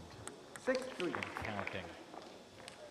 That is proportionally way more than we have seen throughout the season.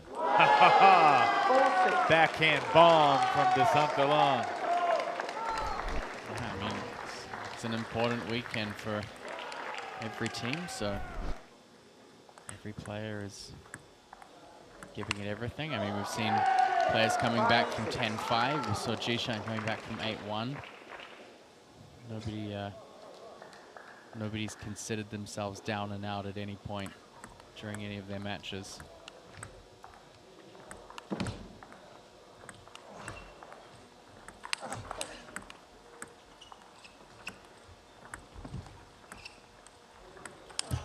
Wow. 7-5. Surprised the Santalan didn't attack the ball previous to that last one. Played it short right there.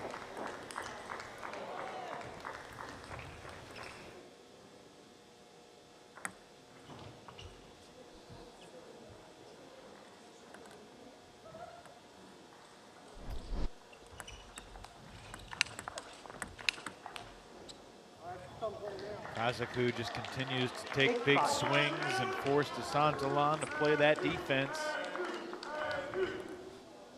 Most of these points are on Alex's paddle.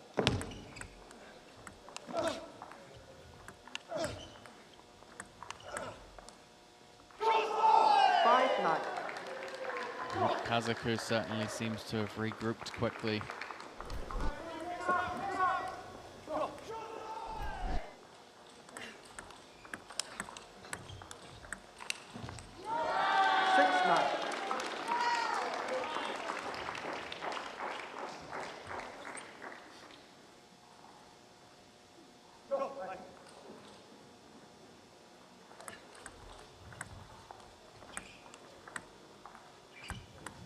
Kazaku just scoops the ball back on. Santalan defensively nothing to work with there.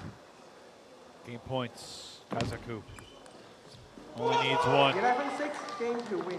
So he drops the golden point in game one, but bounces back. 11-6 in game two. It's the first time today in this Chicago-Princeton match. We've got ourselves a rubber game coming up.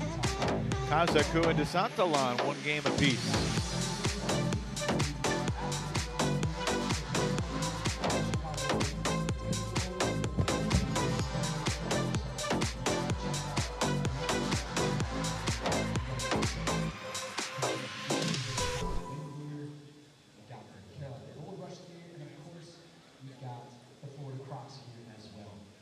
Check that out all the way out. And remember, stop by the movie at the zone after this match is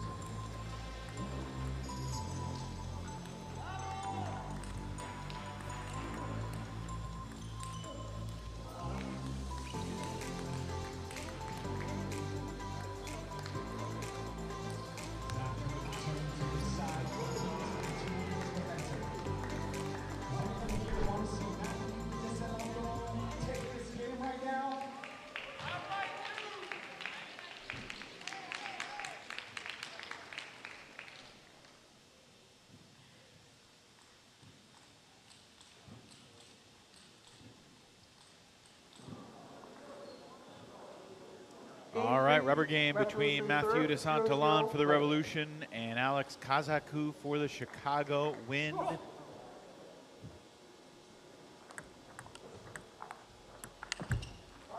Big stop for Kazaku. And if he can finish this off and take 2 out of 3 here, it would clinch the lead going into the golden game for Chicago. Now with that said, Chicago has won a match this weekend when trailing going into the golden game, and they have lost a match when leading going into the golden game. 2-1. Kazaku looks pretty confident out there. I have a pop quiz for you after this point. Chicago 3 times this year has won the golden game when trailing at the start. That's tied for the most comebacks to win when trailing this year. Tied with who?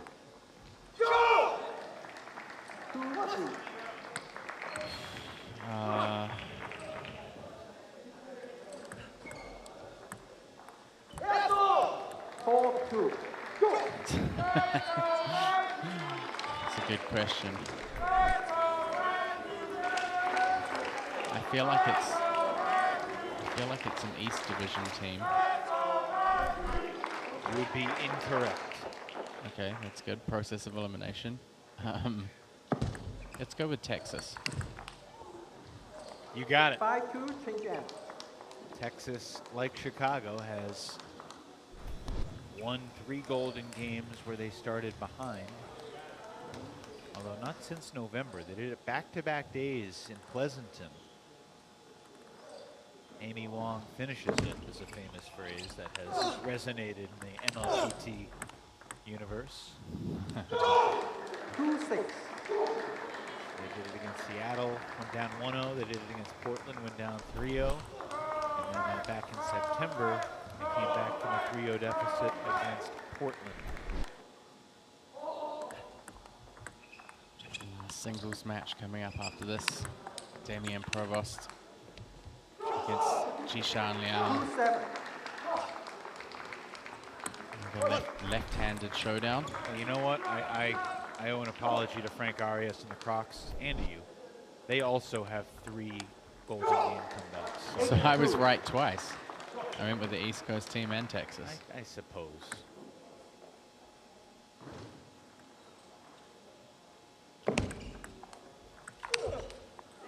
You know, the only team in the league that has the ignominious achievement of losing Golden Games 4 times when they've started with a lead. It has to be Chicago. I think Chicago's done 3 times. Uh-oh. The Portland Paddlers.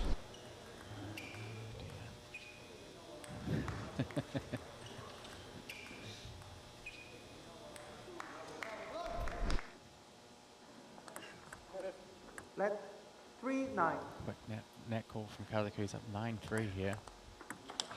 DeSantoline just punishing the backhand. I think he's been more aggressive on the backhand attack than on the forehand this match.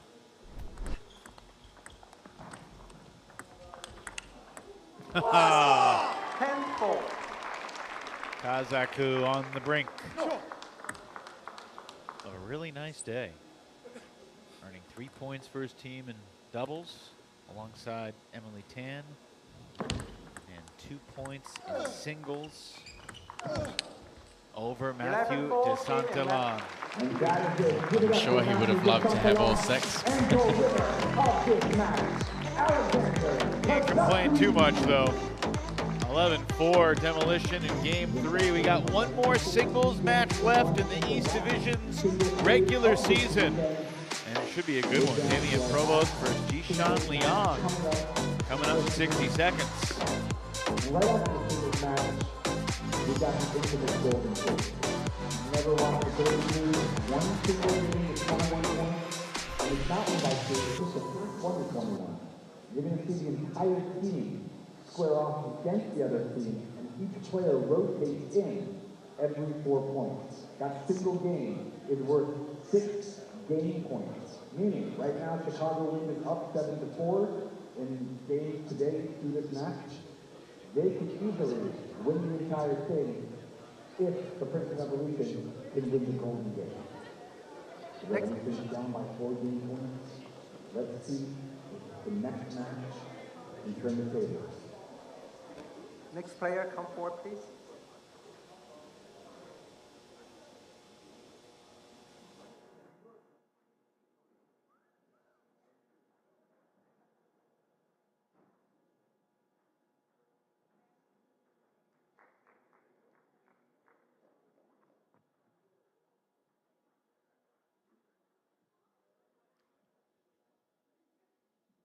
We are back here at Rider University. Chicago has guaranteed themselves a lead going into the Golden Game, and Alex Kazaku has a whole lot to do with it. Alex, congratulations, a 3-0 sweep in doubles, a 2-1 win in singles. Are you tired? Thank you. No, I just warmed up. Of course I'm tired. What's it like? I mean, certainly Matthew forces you to hit so many balls. What's it like persevering against him? Well, I need to stay focused, the most important, so don't lose my energy and my focus, because he has the power to make you, if you miss 1 or 2 easy, and then you get angry, and then you miss 30 in a row. So you must stay focused, and I try to bring him more to the table. This was the key. After 1, 2, 3 attacks, push him on to come back. There it was the key. And so you just talked about one thing that people find difficult about defenders. You know, if you do miss 1 or 2 shots, how do you make sure that you are able to stay focused and that you don't kind of start doubting yourself? Normally I miss more in a row from defenders, only if I not concentrate. Because I feel the beams, I feel the red, the soft one, I know when it's. But if I lose my focus, I don't play 2 balls in one table. Do you try and take more time between points exactly, to just kind of to reset? Focus every point. Yeah. Alex, before we let you go, you were one of the players that was involved in the very first Major League Table Tennis showcase on the ESPN Ocho back in August. You've been a reliable contributor for your team all season long. What has this season been like for you? What are your big takeaways as you complete your first season of Major League Table Tennis? For me, it was very good. I don't know how to say. It was a long season, also very nice. Very good matches, hard matches. Everything was good. Also, the system makes it very interesting. Well, it's been fun watching you battle. Congratulations. We'll see. You still got one more Golden game, so don't relax yet. You will see in Golden game. Okay. All righty, Matt. We got Jishan Liang versus Damian Provost here. These two guys have not played against each other that often. 1-0. I believe they played just one time. That was back in January. Jishan won the first 2 games by a decisive margin. 22-10 was the combined score. And then Provost battled back to win game 3. Provost off to a 3-0 start here, though.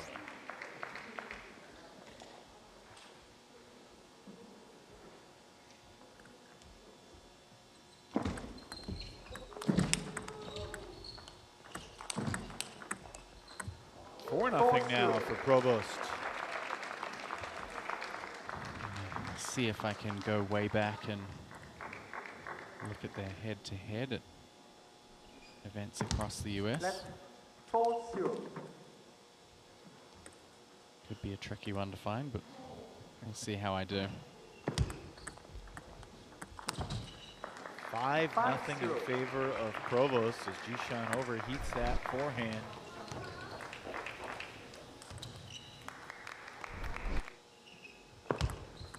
Flat 5-0. Chicago's got a lead going into the Golden game. The question is, how big will that lead be? Flat 5-0. Back-to-back lets for Provost. 3 straight lets is an ace. Just kidding. 0-6. 6-0.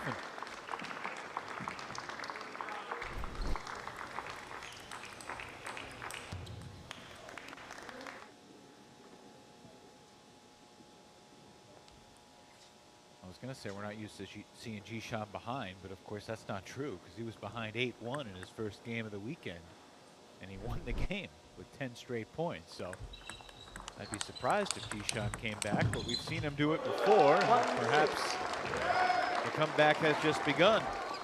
Well, head-to-head in USATT sanctioned tournaments, Jishan 5-3, so 5 wins.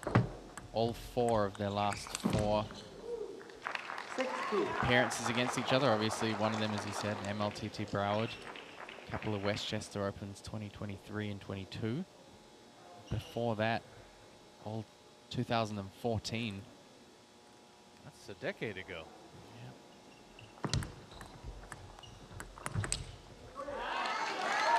Yeah, I mean, this is kind of around the time that I came to the US and was based in New Jersey. Damian was in New York, New Jersey. Jishan was also in New Jersey at the time as well. Oh, wow. Provost almost accidentally got a paddle on that to keep the point alive, but a couple shots later, it's done. And, well, we've seen this before. 6 straight for Damian, and now 4 in a row for Jishan. 2 serves with a chance to tie, and he's back within 1. The comeback kid. I mean, if he can do it from 8-1, he can do it from almost 6-0. any scoreline. No big deal. Wow. And when you're up 6-0 and then all of a sudden it's 6-all, understandable to see Provost's frustration in the aftermath of that miss.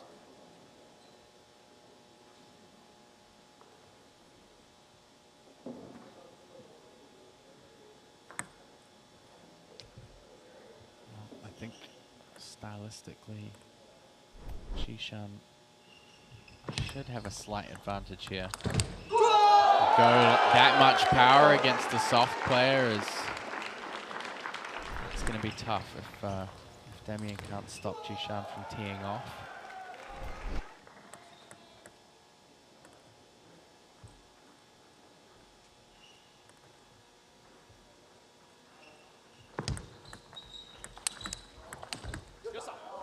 Provost redirects the ball into the right spot, wide into the backhand corner.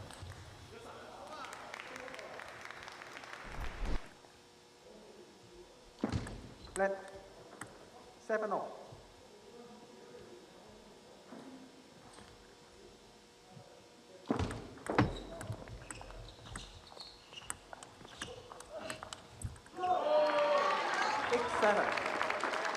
It's an 8-1 run for Jishan Liang.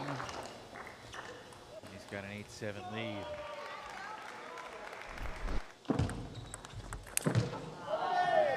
Don't see Jishan miss like that very often. Of course, he swings so hard, you would be surprised to see shots sprayed like that. Usually controls it much better. So 8-all. This game hanging in the balance. Let 8-0.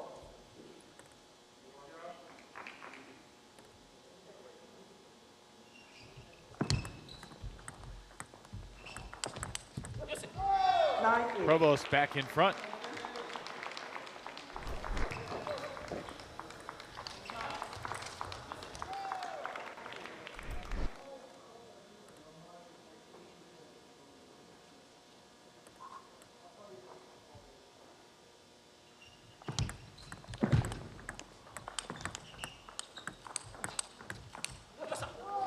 Provost now has game points. Good control of the table on the backhand from Provost. What a wild game this has been. Provost was up 6-0. He was down 8-7. Now he's got a 10-8 lead. But Jishan has a couple of serves to try and get it to golden point. Not going to get there. Provost somehow prevails.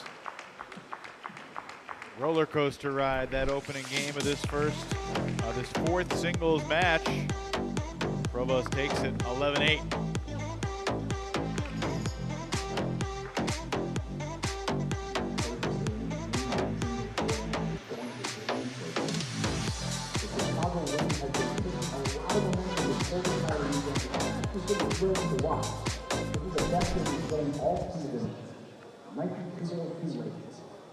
But right now, Jishan has a chance to get another one back for his team because they have less of the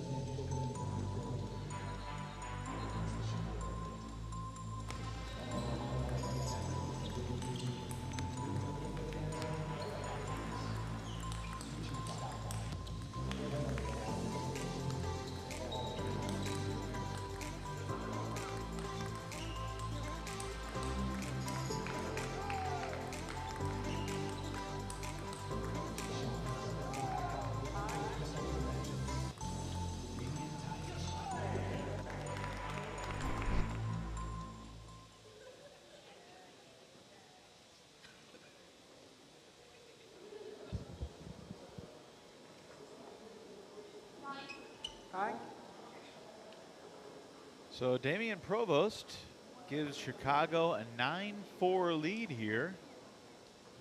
There's certainly still a roadmap for a Princeton comeback, but Gotta be impressed with what Chicago has done. They're officially in the 200-point club.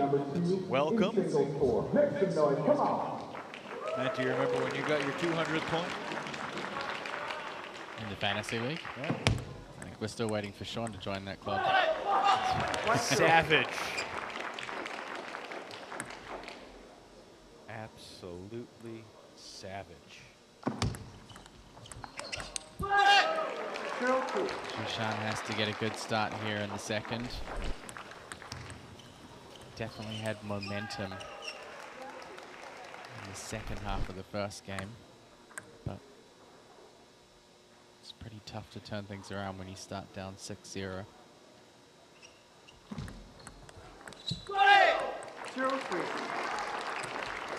Also important for the Revolution to get at least one game here going into the golden game. 3-1. And here's the thing, if they can get 2 and make it 9-6, you know, we've seen a decent percentage of comebacks from 3-0 deficits. Teams that have had a 3-0 lead going into the golden game are just 12-9 overall for the whole season. It's a winning percentage of 57%, so you know, a little better than a coin flip, obviously, but 1-5. over the course of the season, Princeton has only come back to win the golden game when trailing 1 time. That was against Texas on December the 1st in Rock Hill.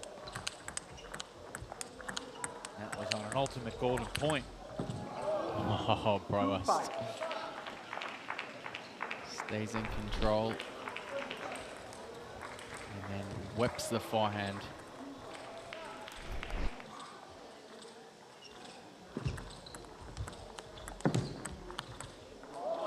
Provost again. Changing the angles, keeping Jishan off balance.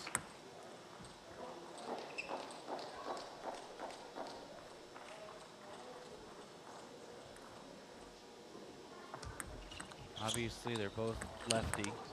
Jishan has a little bit more pop in the forehand, but longer reach, bigger wingspan for Provost.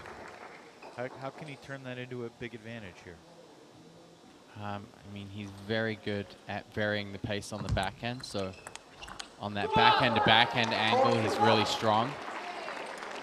Causes a lot of disruptions. And then, of course, we've seen Provost make some really great counters. And he's capable of carrying that ball really wide to the wide forehand of another left-hander. So a lot of skills at his disposal. 4-7. Jishan just raw power on the forehand side.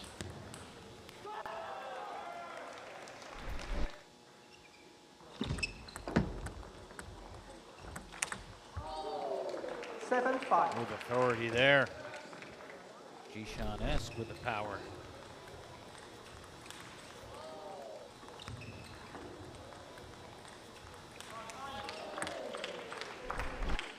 (7-5) lead for Liang here in game 2 after Provost prevailed in game 1, 11-8.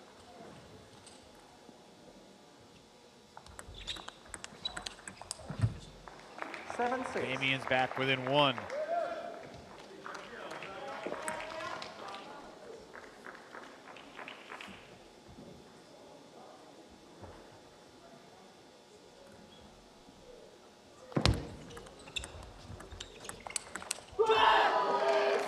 It's the big forehand from Jishan Liang.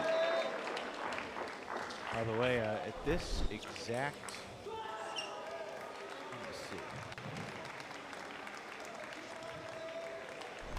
Chicago's right around 500 in singles for the season. 2 games left.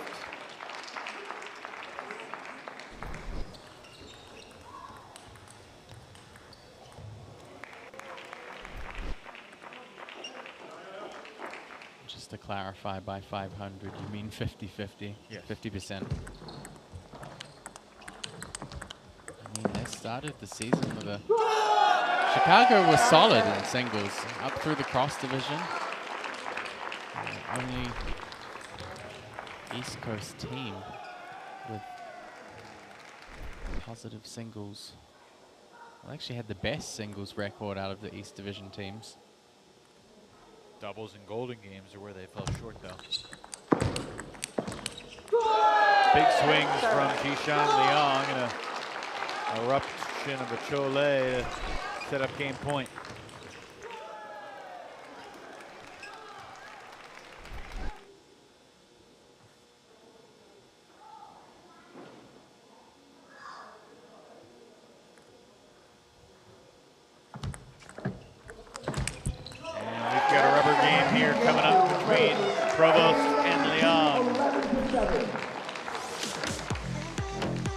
Strong response from Jishan. 11-7, he takes game 2. We got one more game. Battle to 11 before the golden game as we wrap up this weekend here in Lawrenceville, New Jersey.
Game 3, win serve, 0-0. You see Chicago, just a game above 500 now in singles.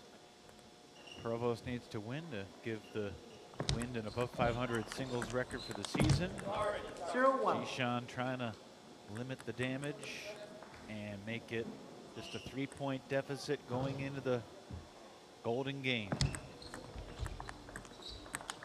Oh, that's too good.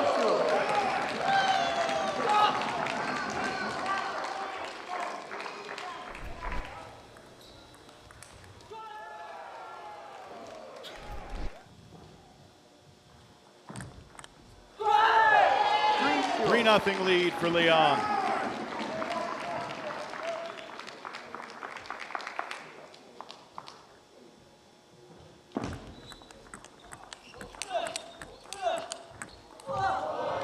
Oh, Jishan going through the barriers there.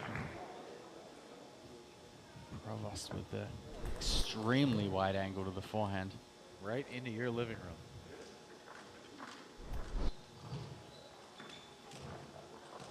Appears to be okay. 1-3. Surprised that doesn't happen more often, quite frankly. The way the players throw their bodies around, lunging after. It's the nice thing about having such big playing courts. 1-4. Jishan looks pretty unfazed by that. Keeps moving on.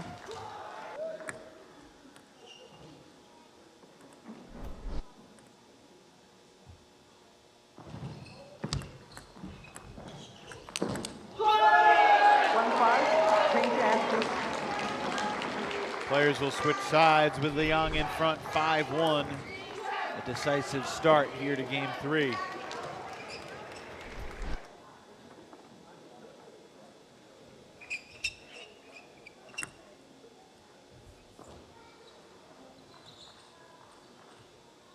This is the only MLTT event in the month of March. Be back with you early April from Wichita, Kansas. Championship event, Championship Sunday for MLTT 6 weeks from today in Chicago, Illinois. 2-6.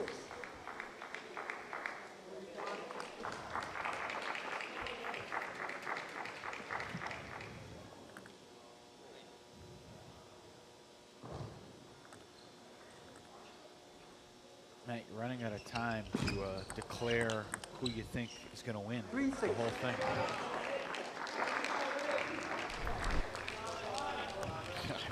No idea who's going to win the whole thing. If there was somebody that kind of stuck out in my mind, you know me, I would have said it already, but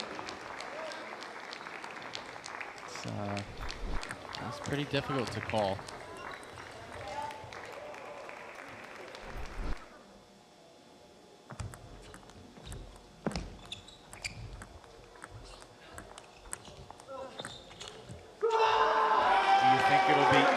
West that will win the championship ultimately.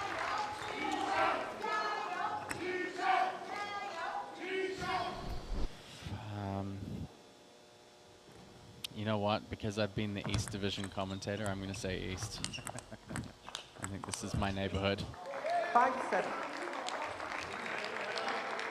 Word does get around fast, so I am sure there are some folks out here that are delighted to hear you say that. Meanwhile, all the West Coasters that may be watching from afar are hunting you down. It's okay. They have Sean O'Neill.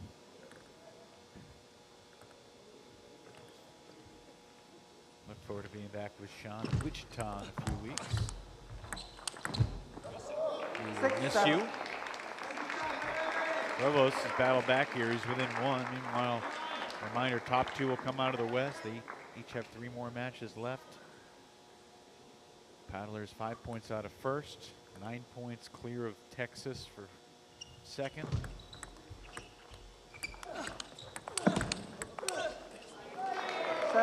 Tied up. What's going on? Provost is just regaining control of the table. We've seen some really wide angles out to the forehand.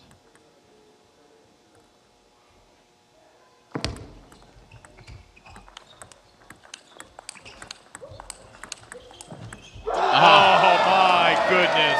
This time Jishan prepared for what was coming. Leong unleashing lasers. Taking a page out of Alex Kazaku's celebration book.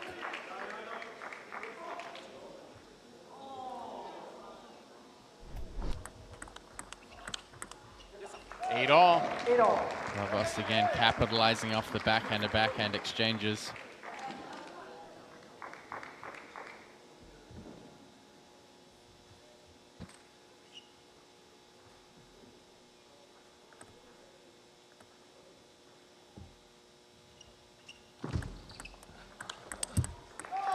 And tries to punch the ball down the line. How about this? 7-1, wasn't it? 8 of the last 9 points. Maybe mistaken there. Either way, it's a heck of a comeback for Provost.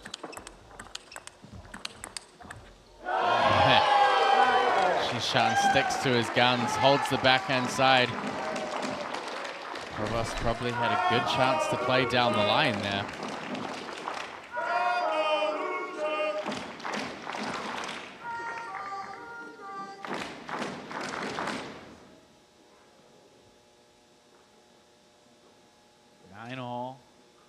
Provost going for a bit of a penalty kick there.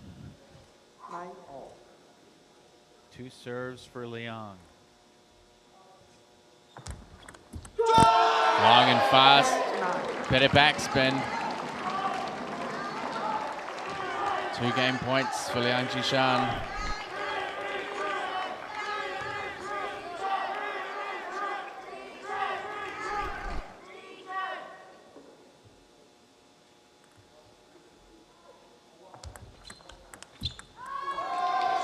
Provost will get one final serve in this final singles match of this final East Division regular season weekend to cap the first MLTT season.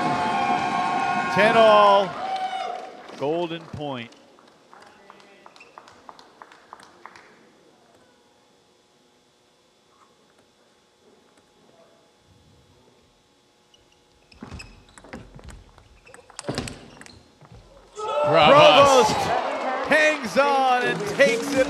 11-10. Epic battle between two top players. Provost with one final highlight to cap his campaign. Another golden point. We got one more golden game still to come. Princeton trails by 5. Chicago has the lead.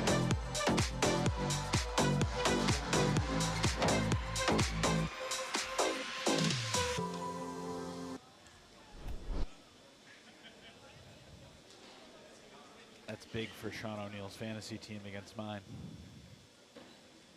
I think Sean now is 5 points ahead of me going. This is your first time ever doing this golden game. Never seen it. Here's one single game to 21 points, not won by 2. First team to 21 points. Now this single game is worth 16 points, which means the Revolution can come back and win this whole match by winning the golden game. The Chicago Lakers leading 10 points to 5 currently. And we are about to see both teams square off, with each team member rotating in every 4 points. Well, heading into the golden game, we'll take a look back at the matches that came before it. Sasha Kanin getting Chicago Wind off to a flying head start with a 2-1 win over Yevgen Prishepa. Prishepa clutching the third. Koyo Kanemitsu couldn't get the sweep against Tim Wong, but big comeback from him in the third to take it to a golden point from being 10-5 down. But Tim Wong, he dug deep, produced some great table tennis to win the third game. The doubles, Chicago Wind just blowing right through the Princeton Revolution in a 3-0 sweep. And that led into Kazaku taking on DeSantalan, attack versus defense. It was Kazaku whose power played through. Look at the last match that just came up. Provost taking the golden point over Jishan Liang. They head down to Mimi Bosaka to get the golden game lineup.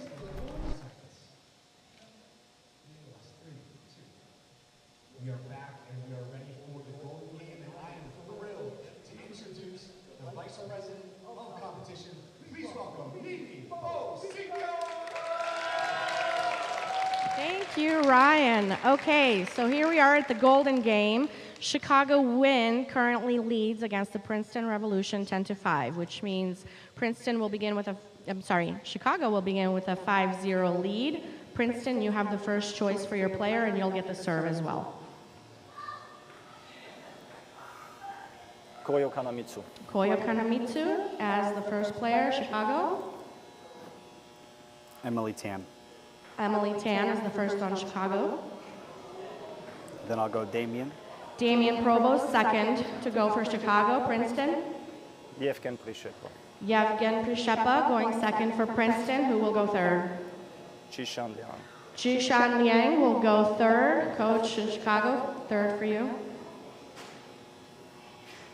Sasha Kanin. Sasha Kanin will go third. How about fourth? Alex Kazaku. Alex Kazaku will go fourth. Princeton, who will go fourth?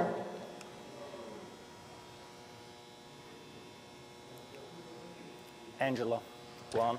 Angela Guan will go fourth, which means the fifth player for you will be Matthew DeSantalan. The fifth player for Chicago will be Tim Wong. Yep. All right, coaches, good luck. Let's have fun. Thank you. Thank you so much. Now, what are your takeaways from this golden game lineup? It's a bit of a rough draw for Angela Guan. I mean, having seen what Kazaku can do against a defensive player, also interesting to see Chicago leading out with Emily Tan. We've seen Coach Eric Owens do that before in different rounds. Emily Tan going right at Koyo Kanemitsu. I think putting Emily Tan against him might be enough to make him a little bit nervous. 2 straight for Tan.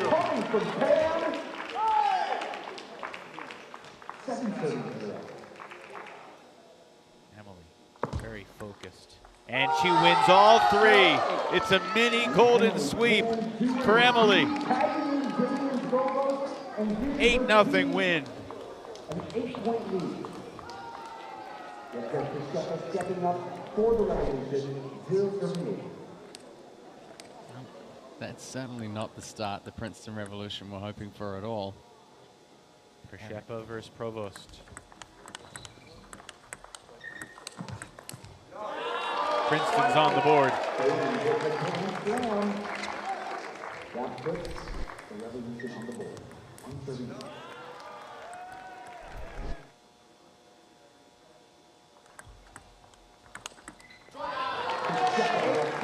Przeszepa gaining a little momentum for the Revolution.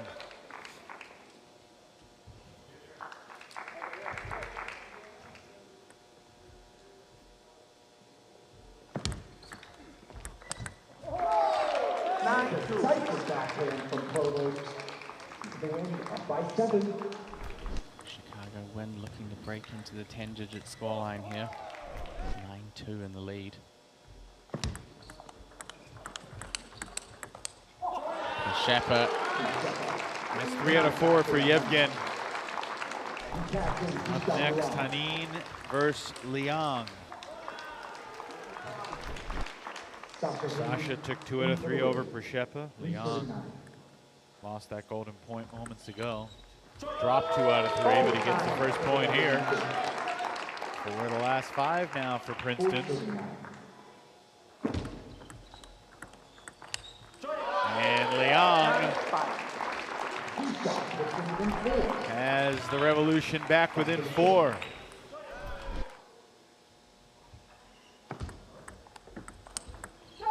Nicely done from Hanin.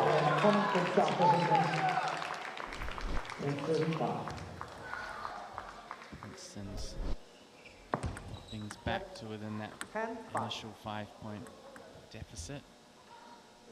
Imagine what different situation we'd be in here if Emily Tan hadn't won those opening 3 points. So Hanin earns the split, 2 points apiece with him and Jishan, and now you mentioned the tough draw for Angela Guan. We'll see what she can do against Alex Kazaku. He's had a heck of a day. Guan takes the table serving with her team down 6. And Kazaku brings the power. 5-12.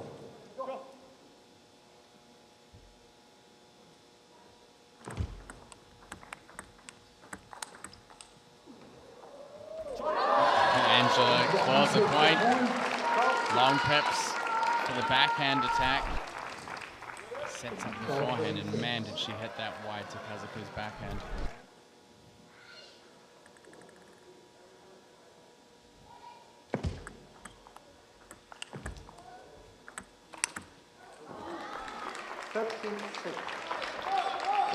Kazaku and Chicago up 7. It'll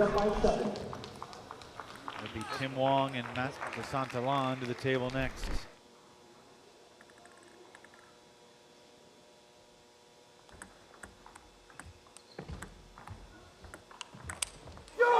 Three out of 4 for Kazaku. He does his job. Bold choice there from Angela. That would have worked out really well if she'd been able to land that backhand down the line. Tim Wong takes on DeSantalan. I think that one's worse for them than this, but we'll see.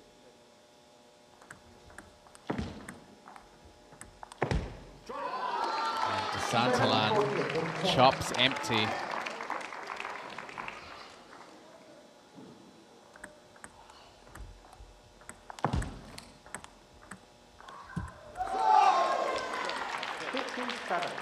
Tim Wong can even take a split here. Be a great help to the Chicago Wind.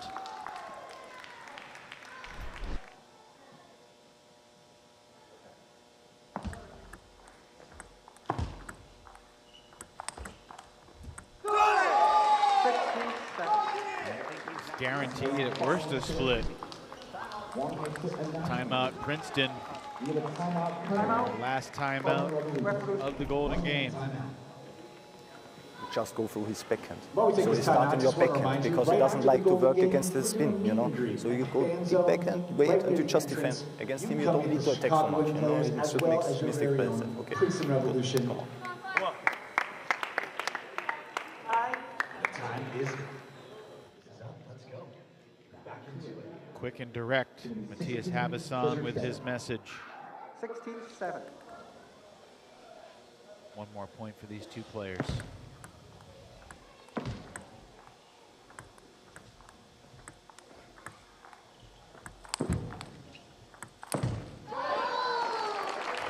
Santalan takes it, earns a split. 8-point difference for Emily Tan and Koyo Kanemitsu.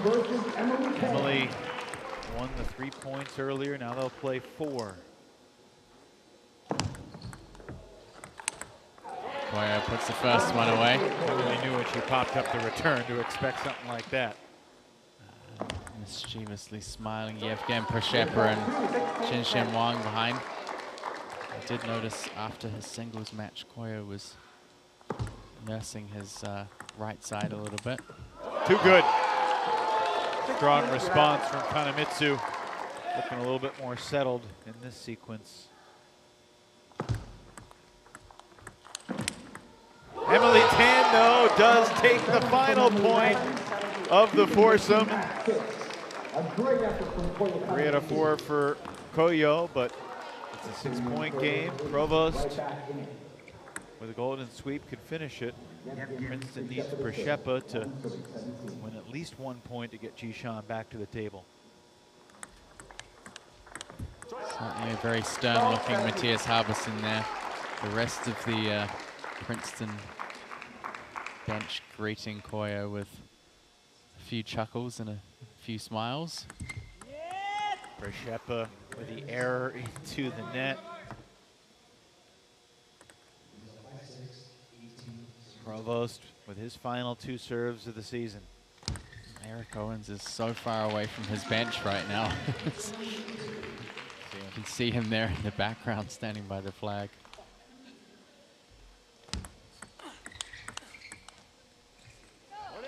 Preshepa earns the split. It's 19-13. Jishan Liang could really use at least 3, if not 4, to give Angela a chance against Kazaku. That's nice. One more timeout or what? Yeah.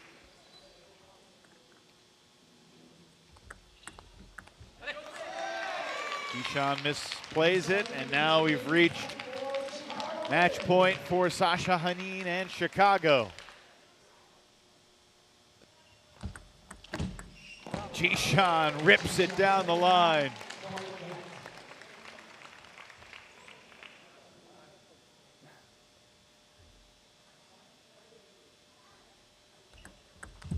Into the net, it's all over. Chicago prevails. 21-15 in the Golden Game, 16-5 in their final match of the regular season. It was a strong weekend for the Wind, but it'll be Princeton that's had the stronger season, and the Revolution will be moving on to the playoffs. We'll chat with Eric Owens one final time after the quick break.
Final score of this final regular season match in the East Division, Chicago 16, Princeton 5. Happy coach of the win, Eric Owens, joins us. Eric, not the full season performance that you were hoping for, I'm sure, but a strong conclusion to your season. What was the story of the day in your mind? Yeah, I think this whole weekend has really shown our capabilities. You know, we weren't able to close it out against Florida, but against Princeton today, I think we were solid all the way through. We've had a lot of trouble with doubles this season, experimenting with a few different things. We finally put it all together, went 3-0 in doubles, and I think that was the pivotal moment. Whenever we did well in doubles, I think that just set us up for success for the rest of the match. Is part of this this weekend's results a little bittersweet for you? I mean, you've come through and your team's come together and defeated the two teams that are going to advance into the finals. You almost wonder if you had a little bit more time in the season, or if you could turn back the clocks knowing what you know now. How do you feel the team may have performed, you know, if you could wind things back? And what are the things that you would tell the players if you could go back to the start of the season now? Yeah, I mean, nothing that our players don't already know. I think the score and the overall, you know, points that all of the teams have accumulated is not reflective of our level. I cannot tell you how many people have come up to me today and go, you know, we look at the match count, we look at the points, we can't believe that there's such a difference, and it's not accurate. You know, it's not a true representation of our level. I've known that since day one. We've just, you know, haven't had things really go our way. It's been a very, very tough season. We have a great team. We've had great strategy. We've had a great level, but, you know, whenever it really came down to some crunch moments in doubles and the golden game, we over and over and over weren't able to capitalize on those moments and acquire those points. So you look at the standings, I just don't think, you know, I mean, it is what it is, right? You have to take it all into consideration. But I think if we had a little bit more time, I think now we have our rhythm, and I think if we could wind back time, we would be going to the finals. Eric, I know at the interdivisional weekend, most East Division coaches were rooting for the West players when they were going against the East to try to help them gain some gaps in the standings. Do you have thoughts on what's going to happen at the Final Four? Care to make a prediction? And who will you be rooting for the East because you know them and you played against them all year long? Yeah, that's a good question. I feel like in the crossover, the East really dominated the West. I don't know the exact stats, but it was something like 18-3 or something. You guys might know that. But the East really, really dominated the West team. So I think that there, at least at that point in the season, there was a pretty big difference in level. So we'll see how the West can show up against some of these stronger East teams. It's going to be very, very tough for them. I think the East teams are strong. You know, I do have a soft spot for Portland because the head coach of Portland, Christian, was my personal coach whenever I won the national championships. And so, you know, I do have a soft spot for them. I can't say that I'm necessarily rooting on them because I'm sort of neutral. I just want to see good spirited competition. And we'll see who comes out on top. Cool. Eric, thanks for the time and the perspective all season long. Congrats on a strong finish this weekend, and look forward to seeing you down the road. Thank you. Appreciate you guys. Thank Eric you. Owens, the Hall of Famer, the U.S. national champion, leads the Chicago win to a 16-5 win today. Matt Hetherington, your final thoughts on what you saw from the East Division this weekend and all season long? I think everyone came out with something this weekend, and, you know, really great to see the Chicago Wind having such a strong performance after a bumpy season as well. Very much looking forward to seeing the Carolinas and the Princeton Revolution head into championship finals, and also to be on the live stream watching and heckling as you and Sean try and navigate through the West Division finals. It's been a pleasure working alongside Matt Hetherington. We thank you so much for spending some time with us this weekend. Chicago wins it over Princeton 16-5. It's Princeton and Carolina moving on to championship weekend. We'll see you in Wichita in April. Have a good weekend, everybody. Happy St. Patty's Day.